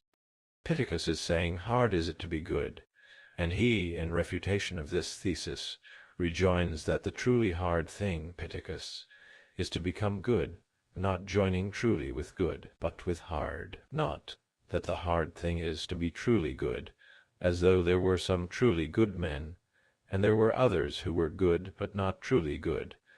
This would be a very simple observation, and quite unworthy of Simonides. But you must suppose him to make a trajection of the word truly alethos, construing the saying of Pittacus thus, and let us imagine Pittacus to be speaking and Simonides answering him. "Oh, my friend," says Pittacus, "hard is it to be good." And Simonides answers, "In that, Pittacus, you are mistaken.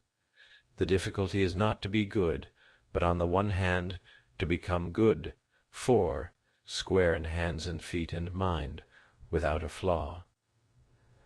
That is hard truly." This way of reading the passage accounts for the insertion of men on the one hand, and for the position at the end of the clause of the word truly, and all that follows shows this to be the meaning. A great deal might be said in praise of the details of the poem, which is a charming piece of workmanship, and very finished, but such minutiae would be tedious. I should like, however, to point out the general intention of the poem, which is certainly designed in every part to be a refutation of the saying of Pittacus, for he speaks in what follows a little further on, as if he meant to argue that although there is a difficulty in becoming good, yet this is possible for a time, and only for a time. But having become good, to remain in a good state and be good as you, Pittacus, affirm, is not possible, and is not granted to man. But man cannot help being bad when the force of circumstances overpowers him. Now, whom does the force of circumstance overpower in the command of a vessel? Not the private individual, for he is always overpowered, and as one who is already prostrate cannot be overthrown, and only he who is standing upright, but not he who is prostrate, can be laid prostrate. So the force of circumstances can only overpower him who, at some time or other, has resources, and not him who is at all times helpless. The descent of a great storm may make the pilot helpless, or the severity of the season the husbandman, or the physician. For the good may become bad, as another poet witnesses. The good are sometimes good, and sometimes bad, but the bad does not become bad. He is always bad. So that when the force of circumstances overpowers the man of resources and skill and virtue, then he cannot help being bad. And you, Pittacus, are saying, hard is it to be good. Now there is a difficulty in becoming good, and yet this is possible. But to be good is an impossibility, for he who does well is the good man, and he who does ill is the bad. But what sort of doing is good in letters? And what sort of doing makes a man good in letters? Clearly the knowing of them. And what sort of well-doing makes a man a good physician? Clearly the knowledge of the art of healing the sick. But he who does ill is the bad. Now who becomes a bad physician? Clearly he who is in the first place a physician, and in the second place a good physician, for he may become a bad one also. But none of us unskilled individuals can by any amount of doing ill become physicians, any more than we can become carpenters or anything of that sort. And he who by doing ill cannot become a physician at all, clearly cannot become a bad physician.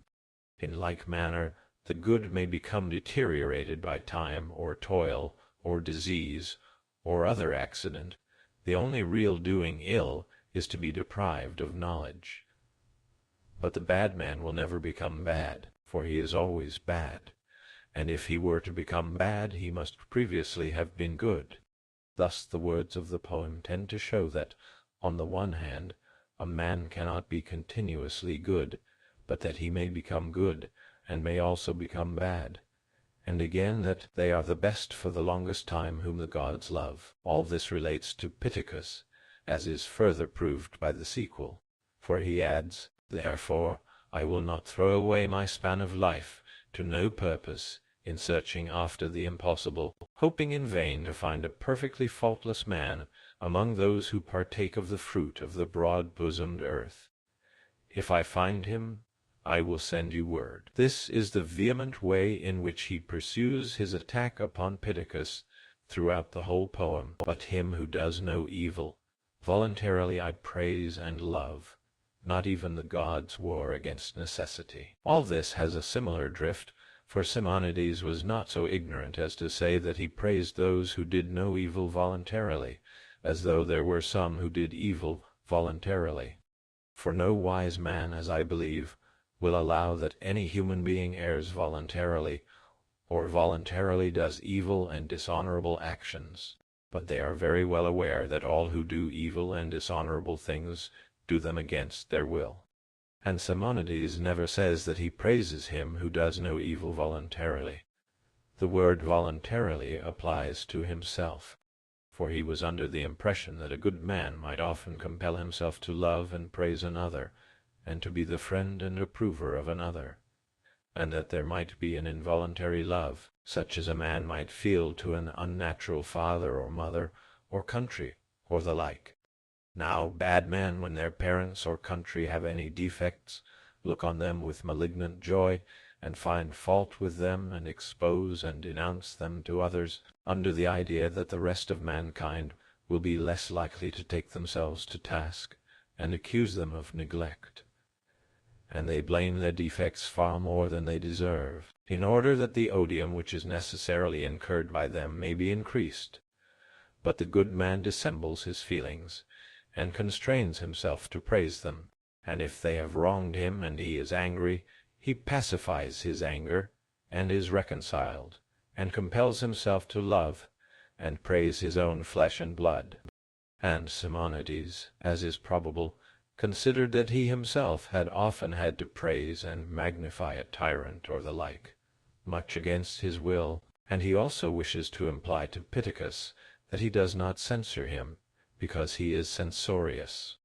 For I am satisfied, he says, when a man is neither bad nor very stupid, and when he knows justice, which is the health of states, and is of sound mind, I will find no fault with him, for I am not given to finding fault, and there are innumerable fools, implying that if he delighted in censure, he might have abundant opportunity of finding fault.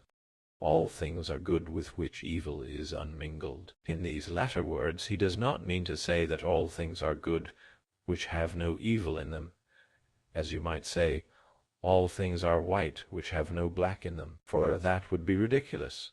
But he means to say that he accepts and finds no fault with the moderate or intermediate state.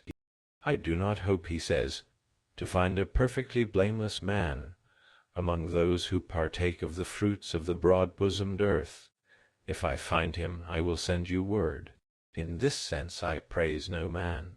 But he who is moderately good, and does no evil, is good enough for me, who love and approve everyone. And here observe that he uses a lesbian word, epeinemi, approve, because he is addressing Pittacus, who love and approve everyone voluntarily, who does no evil, and that the stop should be put after voluntarily. But there are some whom I involuntarily praise and love. And you, Pittacus, I would never have blamed, if you had spoken what was moderately good and true.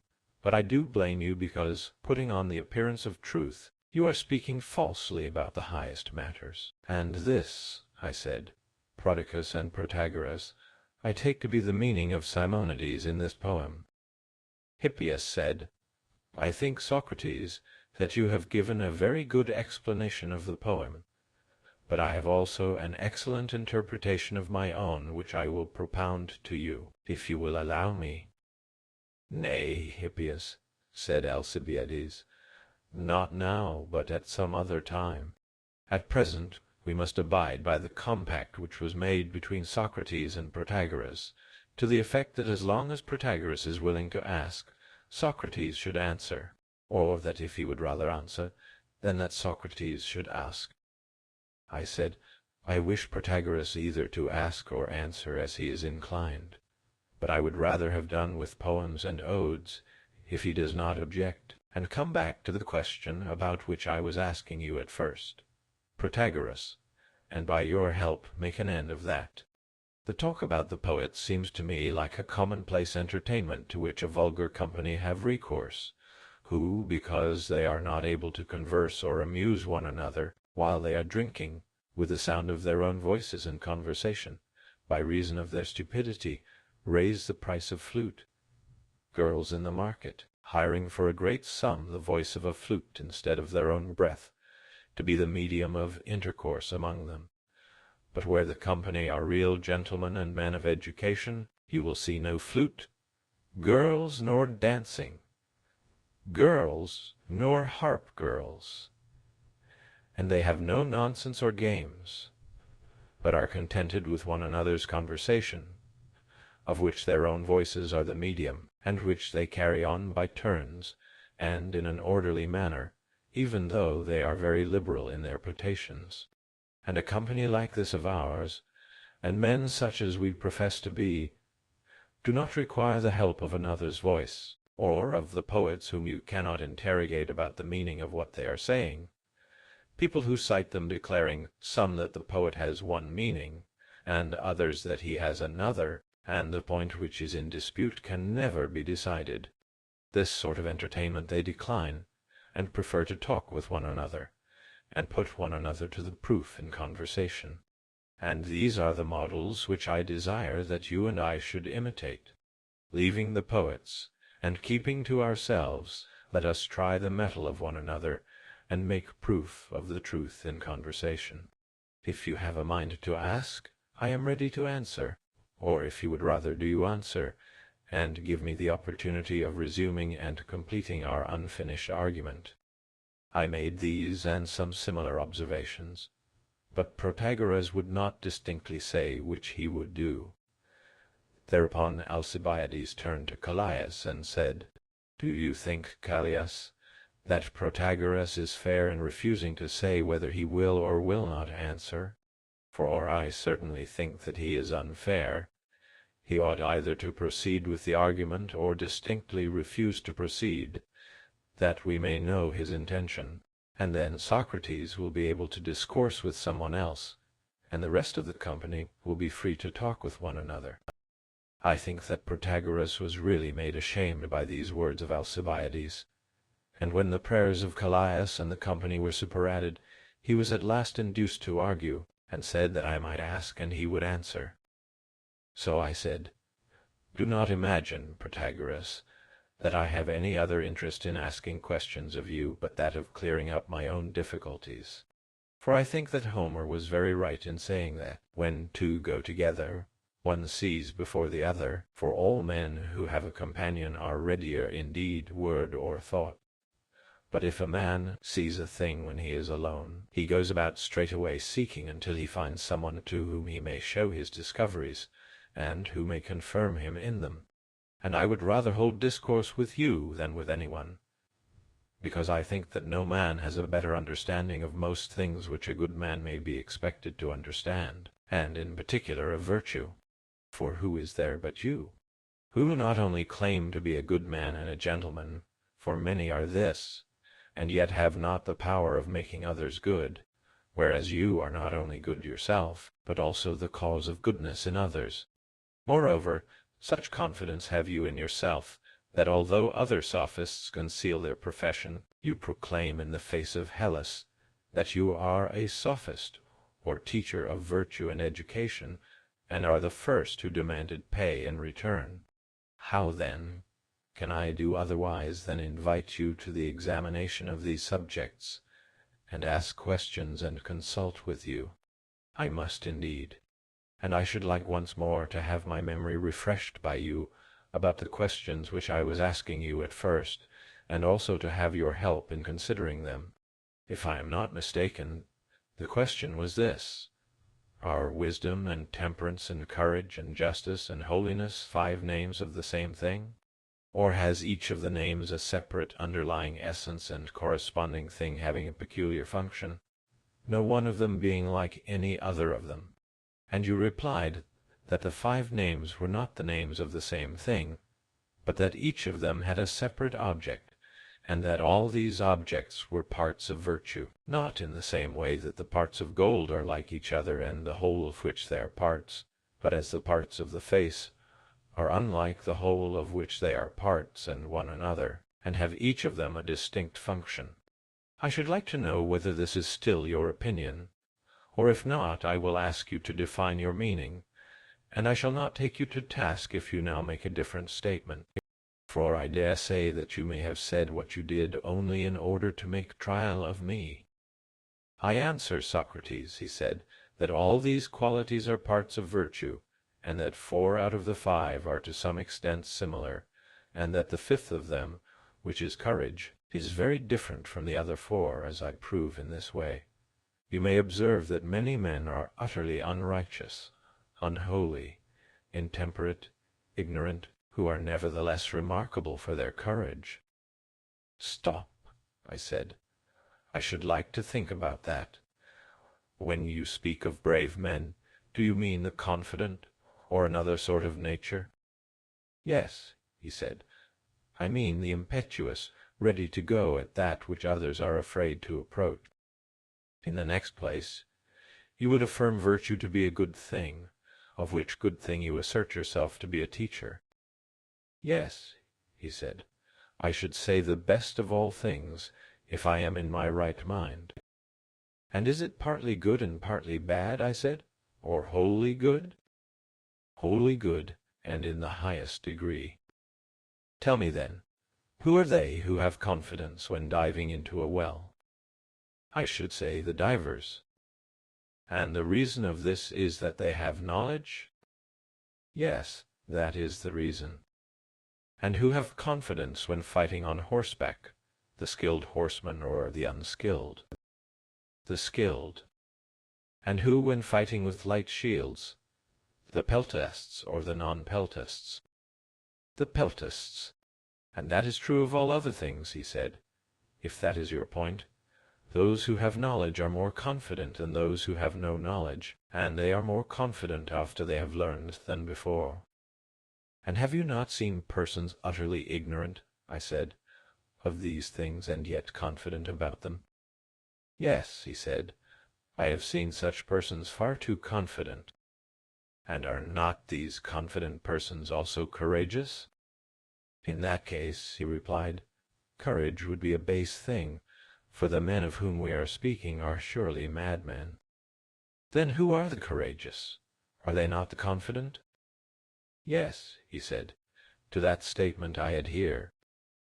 And those, I said, who are thus confident without knowledge are really not courageous, but mad, and in that case the wisest are also the most confident, and being the most confident are also the bravest, and upon that view again wisdom will be courage. Nay, Socrates, he replied, you are mistaken in your remembrance of what was said by me.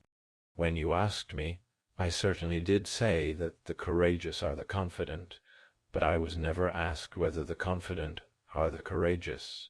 If you had asked me, I should have answered, not all of them, and what I did answer you have not proved to be false, although you proceeded to show that those who have knowledge are more courageous than they were before they had knowledge, and more courageous than others who have no knowledge, and were then led on to think that courage is the same as wisdom.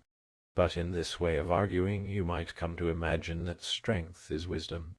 You might begin by asking whether the strong are able, and I should say yes, and then whether those who know how to wrestle are not more able to wrestle than those who do not know how to wrestle, and more able after than before they had learned, and I should assent. And when I had admitted this, you might use my admissions in such a way as to prove that upon my view wisdom is strength, whereas in that case I should not have admitted, any more than in the other, that the able are strong, although I have admitted that the strong are able.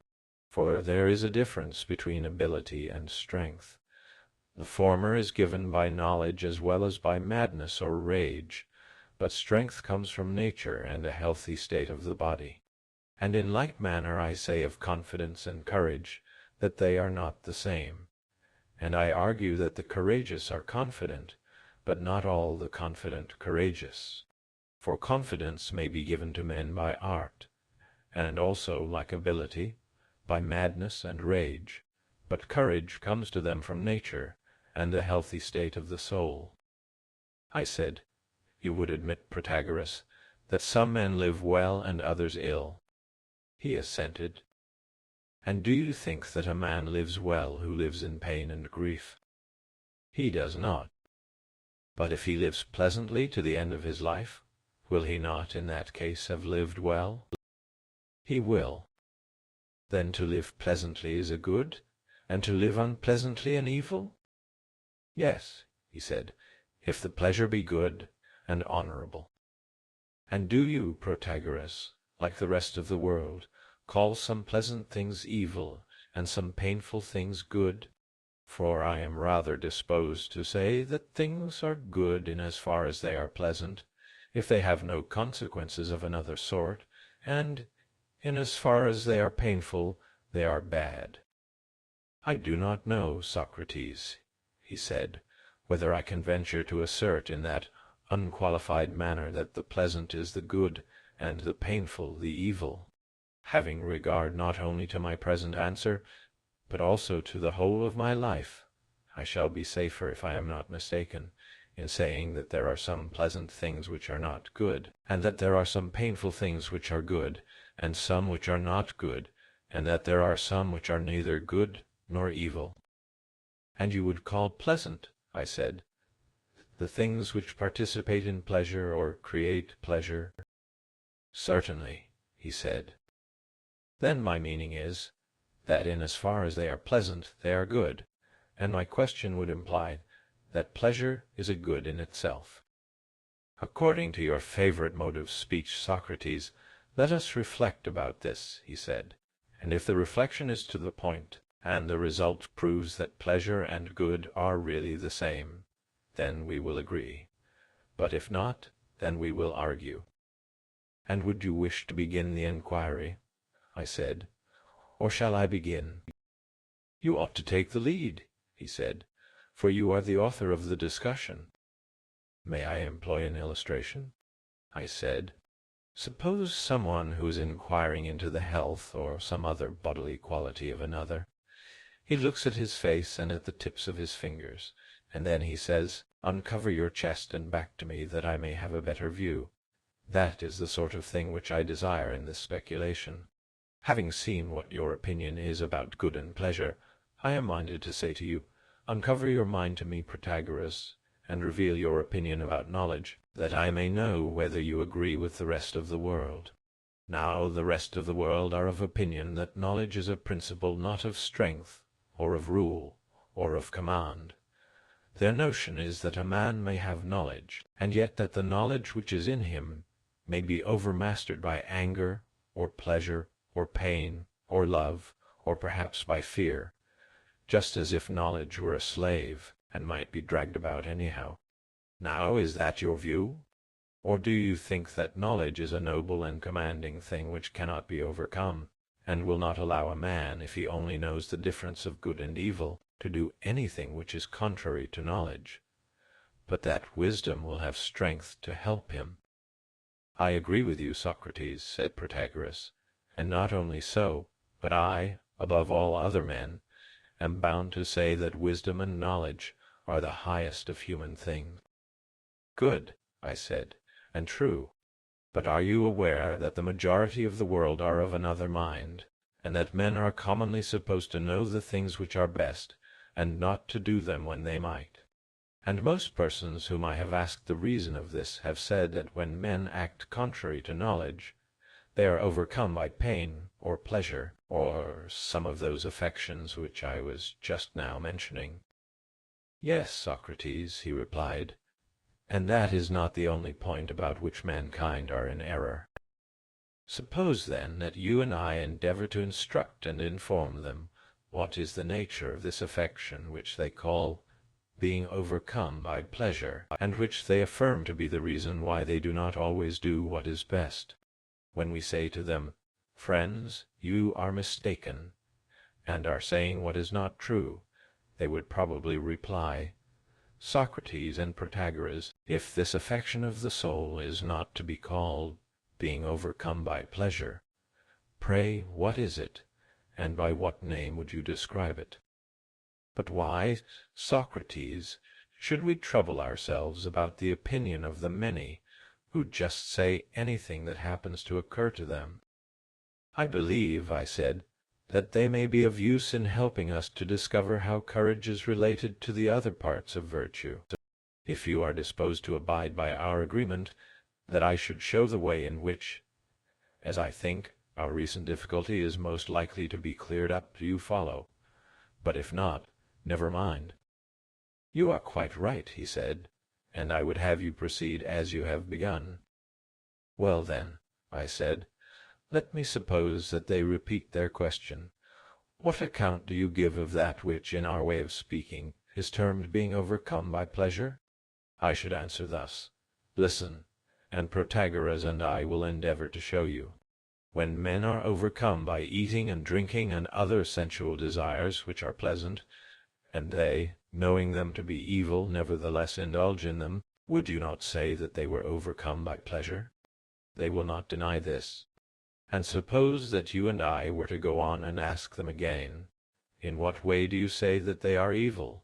In that they are pleasant and give pleasure at the moment, or because they cause disease and poverty and other like evils in the future? Would they still be evil, if they had no attendant evil consequences, simply because they give the consciousness of pleasure of whatever nature? Would they not answer that they are not evil on account of the pleasure which is immediately given by them, but on account of the after consequences, diseases, and the like? I believe, said Protagoras, that the world in general would answer as you do. And in causing diseases do they not cause pain? And in causing poverty do they not cause pain? They would agree to that also, if I am not mistaken. Protagoras assented. Then I should say to them in my name and yours, do you think them evil for any other reason, except because they end in pain, and rob us of other pleasures? There again they would agree? We both of us thought that they would. And then I should take the question from the opposite point of view, and say, friends, when you speak of goods being painful, do you not mean remedial goods, such as gymnastic exercises, and military service, and the physician's use of burning, cutting, drugging, and starving? Are these the things which are good but painful? They would assent to me. He agreed. And do you call them good because they occasion the greatest immediate suffering and pain, or because afterwards they bring health and improvement of the bodily condition, and the salvation of states and power over others and wealth? They would agree to the latter alternative, if I am not mistaken. He assented. Are these things good for any other reason except that they end in pleasure, and get rid of and avert pain? Are you looking to any other standard but pleasure and pain when you call them good? They would acknowledge that they were not. I think so, said Protagoras. And do you not pursue after pleasure as a good, and avoid pain as an evil? He assented. Then you think that pain is an evil and pleasure is a good, and even pleasure you deem an evil, when it robs you of greater pleasures than it gives, or causes pains greater than the pleasure. If, however, you call pleasure an evil in relation to some other end or standard, you will be able to show us that standard. But you have none to show. I do not think that they have, said Protagoras. And have you not a similar way of speaking about pain?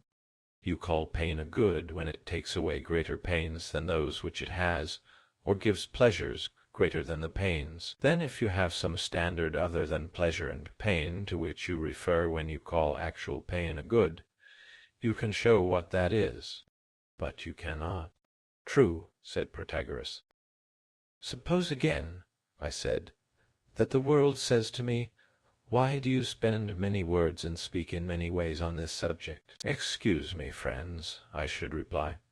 But in the first place there is a difficulty in explaining the meaning of the expression overcome by pleasure, and the whole argument turns upon this. And even now, if you see any possible way in which evil can be explained as other than pain, or good as other than pleasure, you may still retract. Are you satisfied, then? at having a life of pleasure which is without pain? If you are, and if you are unable to show any good or evil which does not end in pleasure and pain, hear the consequences. If what you say is true, then the argument is absurd, which affirms that a man often does evil knowingly, when he might abstain, because he is seduced and overpowered by pleasure. Or again, when you say that a man knowingly refuses to do what is good, because he is overcome at the moment by pleasure. And that this is ridiculous will be evident if only we give up the use of various names, such as pleasant and painful, and good and evil. As there are two things, let us call them by two names. First good and evil, and then pleasant and painful. Assuming this, let us go on to say that a man does evil knowing that he does evil. But someone will ask, why? Because he is overcome is the first answer. And by what is he overcome? The inquirer will proceed to ask. And we shall not be able to reply, by pleasure, for the name of pleasure has been exchanged for that of good. In our answer, then, we shall only say that he is overcome. By what? He will reiterate. By the good? We shall have to reply, indeed we shall. Nay. But our questioner will rejoin with a laugh. If he be one of the swaggering sort, that is too ridiculous, that a man should do what he knows to be evil when he ought not, because he is overcome by good. Is that, he will ask, because the good was worthy or not worthy of conquering the evil? And in answer to that, we shall clearly reply, because it was not worthy. For if it had been worthy, then he who, as we say, was overcome by pleasure, would not have been wrong. But how, he will reply, can the good be unworthy of the evil, or the evil of the good? Is not the real explanation that they are out of proportion to one another, either as greater and smaller, or more and fewer? This we cannot deny. And when you speak of being overcome, what do you mean, he will say, but that you choose the greater evil in exchange for the lesser good? Admitted. And now substitute the names of pleasure and pain for good and evil, and say, not as before, that a man does what is evil knowingly, but that he does what is painful knowingly, and because he is overcome by pleasure, which is unworthy to overcome. What measure is there of the relations of pleasure to pain other than excess and defect? Which means that they become greater and smaller, and more and fewer, and differ in degree. For if anyone says, "Yes, Socrates, but immediate pleasure differs widely from future pleasure and pain," to that I should reply, and do they differ in anything but in pleasure and pain? There can be no other measure of them. And do you, like a skilful weigher, put into the balance the pleasures and the pains, and their nearness and distance, and weigh them, and then say which outweighs the other? If you weigh pleasures against pleasures, you of course take the more and greater, or if you weigh pains against pains, you take the fewer and the less, or if pleasures against pains, then you choose that course of action in which the painful is exceeded by the pleasant, whether the distant by the near or the near by the distant, and you avoid that course of action in which the pleasant is exceeded by the painful. Would you not admit, my friends, that this is true? I am confident that they cannot deny this. He agreed with me. Well, then, I shall say, if you agree so far, be so good as to answer me a question. Do not the same magnitudes appear larger to your sight when near, and smaller when at a distance? They will acknowledge that. And the same holds of thickness and number. Also sounds which are in themselves equal are greater when near, and lesser when at a distance. They will grant that also. Now suppose happiness to consist in doing or choosing the greater, and in not doing or in avoiding the less. What would be the saving principle of human life? Would not the art of measuring be the saving principle? Or would the power of appearance? Is not the latter that deceiving art which makes us wander up and down and take the things at one time of which we repent at another, both in our actions and in our choice of things great and small? But the art of measurement would do away with the effect of appearances, and, showing the truth, would fain teach the soul at last to find rest in the truth, and would thus save our life. Would not mankind generally acknowledge that the art which accomplishes this result is the art of measurement? Yes, he said, the art of measurement. Suppose, again, the salvation of human life to depend on the choice of odd and even, and on the knowledge of when a man ought to choose the greater or less, either in reference to themselves or to each other, and whether near or at a distance. What would be the saving principle of our lives? Would not knowledge, a knowledge of measuring when the question is one of excess and defect, and a knowledge of number when the question is of odd and even? The world will assent, will they not? Protagoras himself thought that they would. Well then, my friends, I say to them, seeing that the salvation of human life has been found to consist in the right choice of pleasures and pains, in the choice of the more and the fewer, and the greater and the less, and the nearer and remoter, must not this measuring be a consideration of their excess and defect and equality in relation to each other? This is undeniably true. And this, as possessing measure, must undeniably also be an art and science.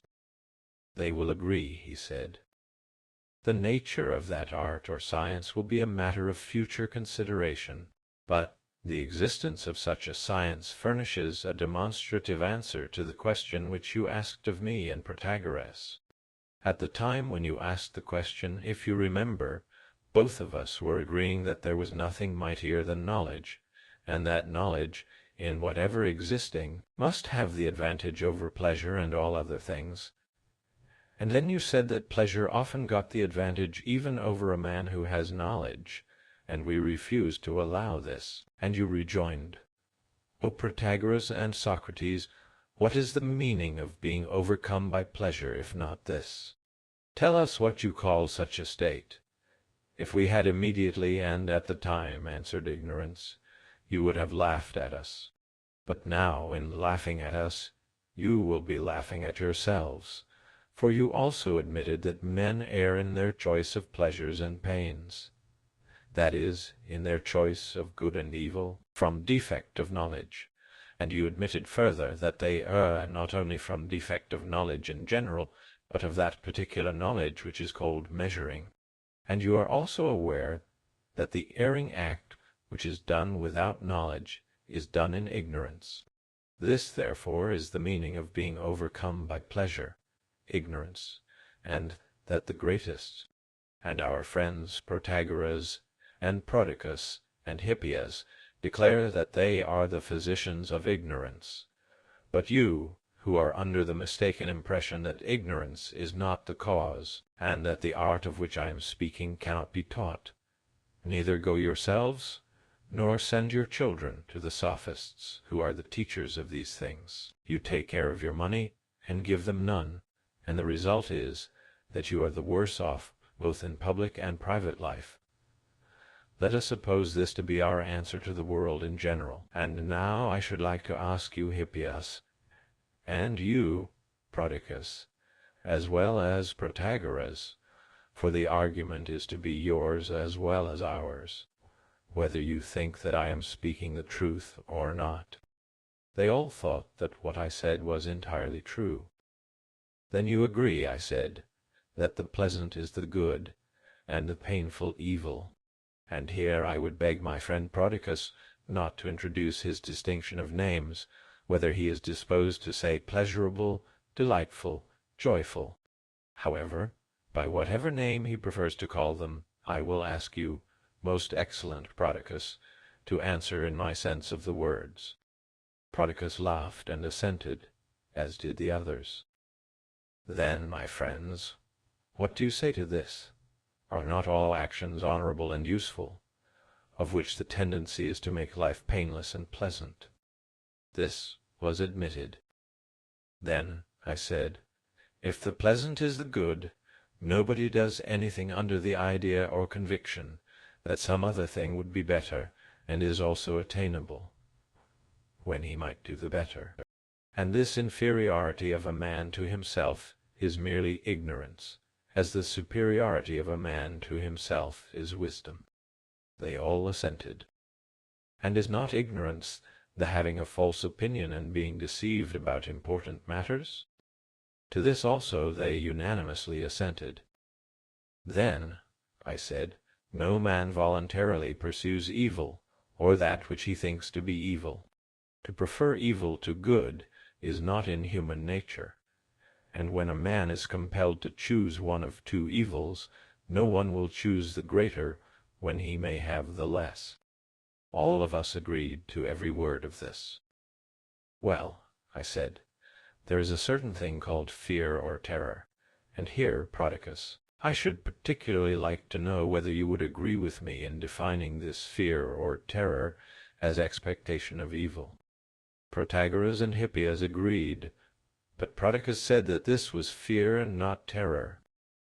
Never mind, Protagoras, I said, but let me ask whether, if our former assertions are true, a man will pursue that which he fears when he is not compelled. Would not this be in flat contradiction to the admission which has been already made, that he thinks the things which he fears to be evil, and no one will pursue or voluntarily accept that which he thinks to be evil? That also was universally admitted. Then, I said, these, Hippias and Protagoras, are our premises, and I would beg Protagoras to explain to us how he can be right in what he said at first. I do not mean in what he said quite at first, for his first statement, as you may remember, was that whereas there were 5 parts of virtue, none of them was like any other of them. Each of them had a separate function. To this, however, I am not referring, but to the assertion which he afterwards made that of the 5 virtues 4 were nearly akin to each other, but that the 5th, which was courage, differed greatly from the others. And of this he gave me the following proof. He said, "You will find, Socrates, that some of the most impious and unrighteous and intemperate and ignorant of men are among the most courageous, which proves that courage is very different from the other parts of virtue." I was surprised at his saying this at the time, and I am still more surprised now that I have discussed the matter with you. So I asked him whether by the brave he meant the confident. "Yes," he replied, "and the impetuous or goers. You may remember, Protagoras, that this was your answer." He assented. "Well then," I said, "tell us against what are the courageous ready to go, against the same dangers as the cowards." "No," he answered. "Then against something different?" "Yes," he said. "Then do cowards go where there is safety, and the courageous where there is danger?" "Yes, Socrates, so men say." "Very true," I said, "but I want to know against what do you say that the courageous are ready to go? Against dangers, believing them to be dangers, or not against dangers?" "No," said he, "the former case has been proved by you in the previous argument to be impossible."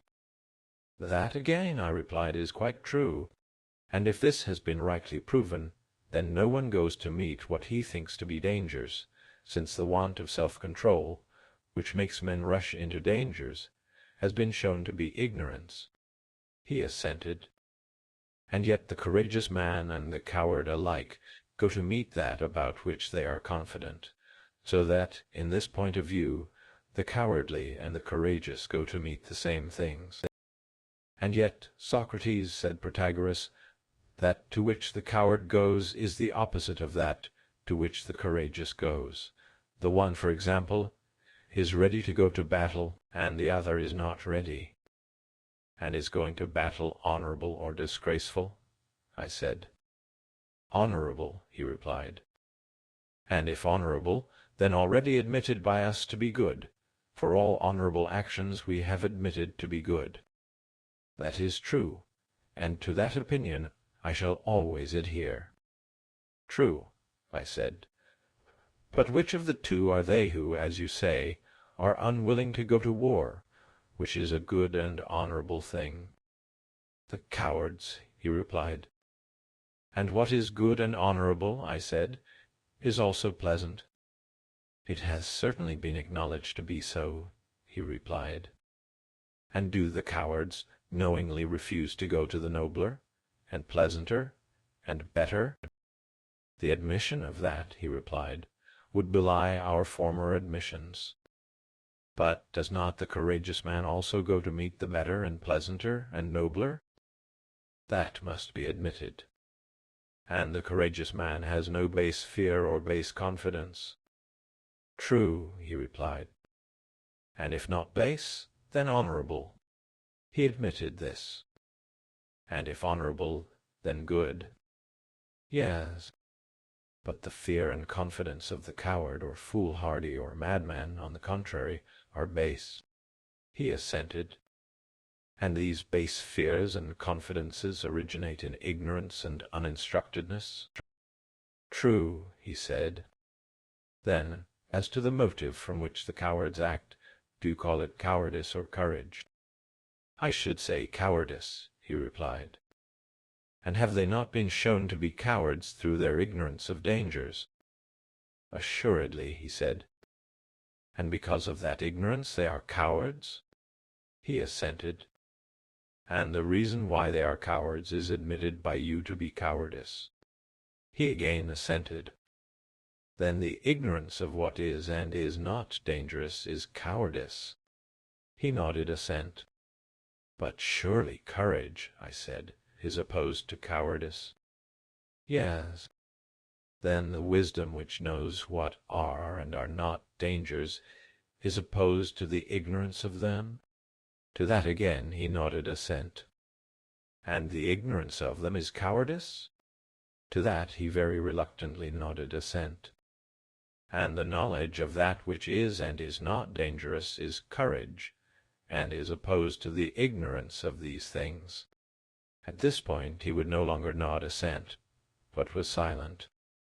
And why, I said, do you neither assent nor dissent, Protagoras?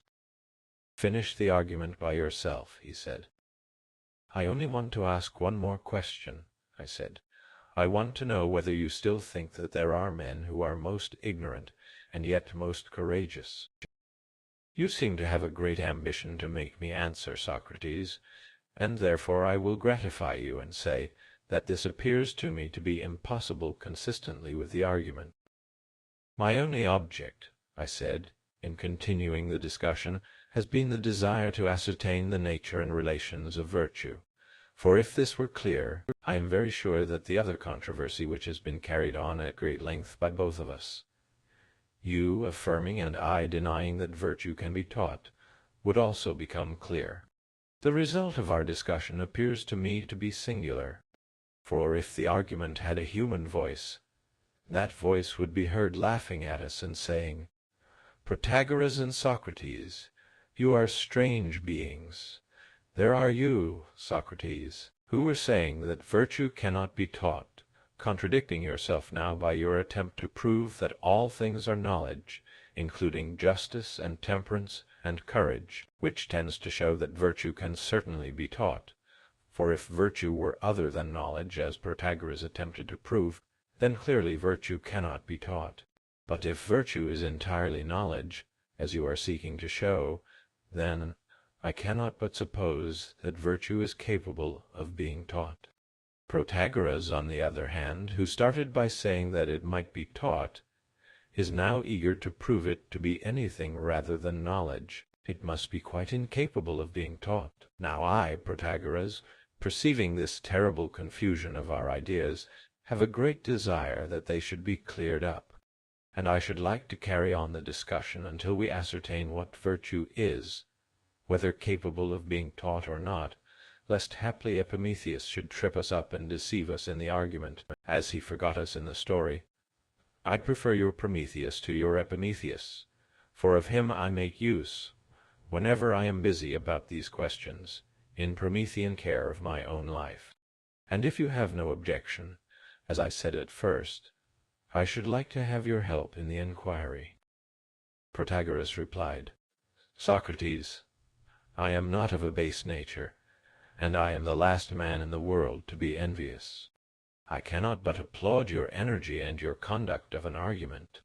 As I have often said, I admire you above all men whom I know, and far above all men of your age, and I believe that you will become very eminent in philosophy. Let us come back to the subject at some future time. At present we had better turn to something else." "By all means," I said, "if that is your wish, for I too ought long since to have kept the engagement of which I spoke before, and only tarried because I could not refuse the request of the noble Callias." So the conversation ended, and we went our way.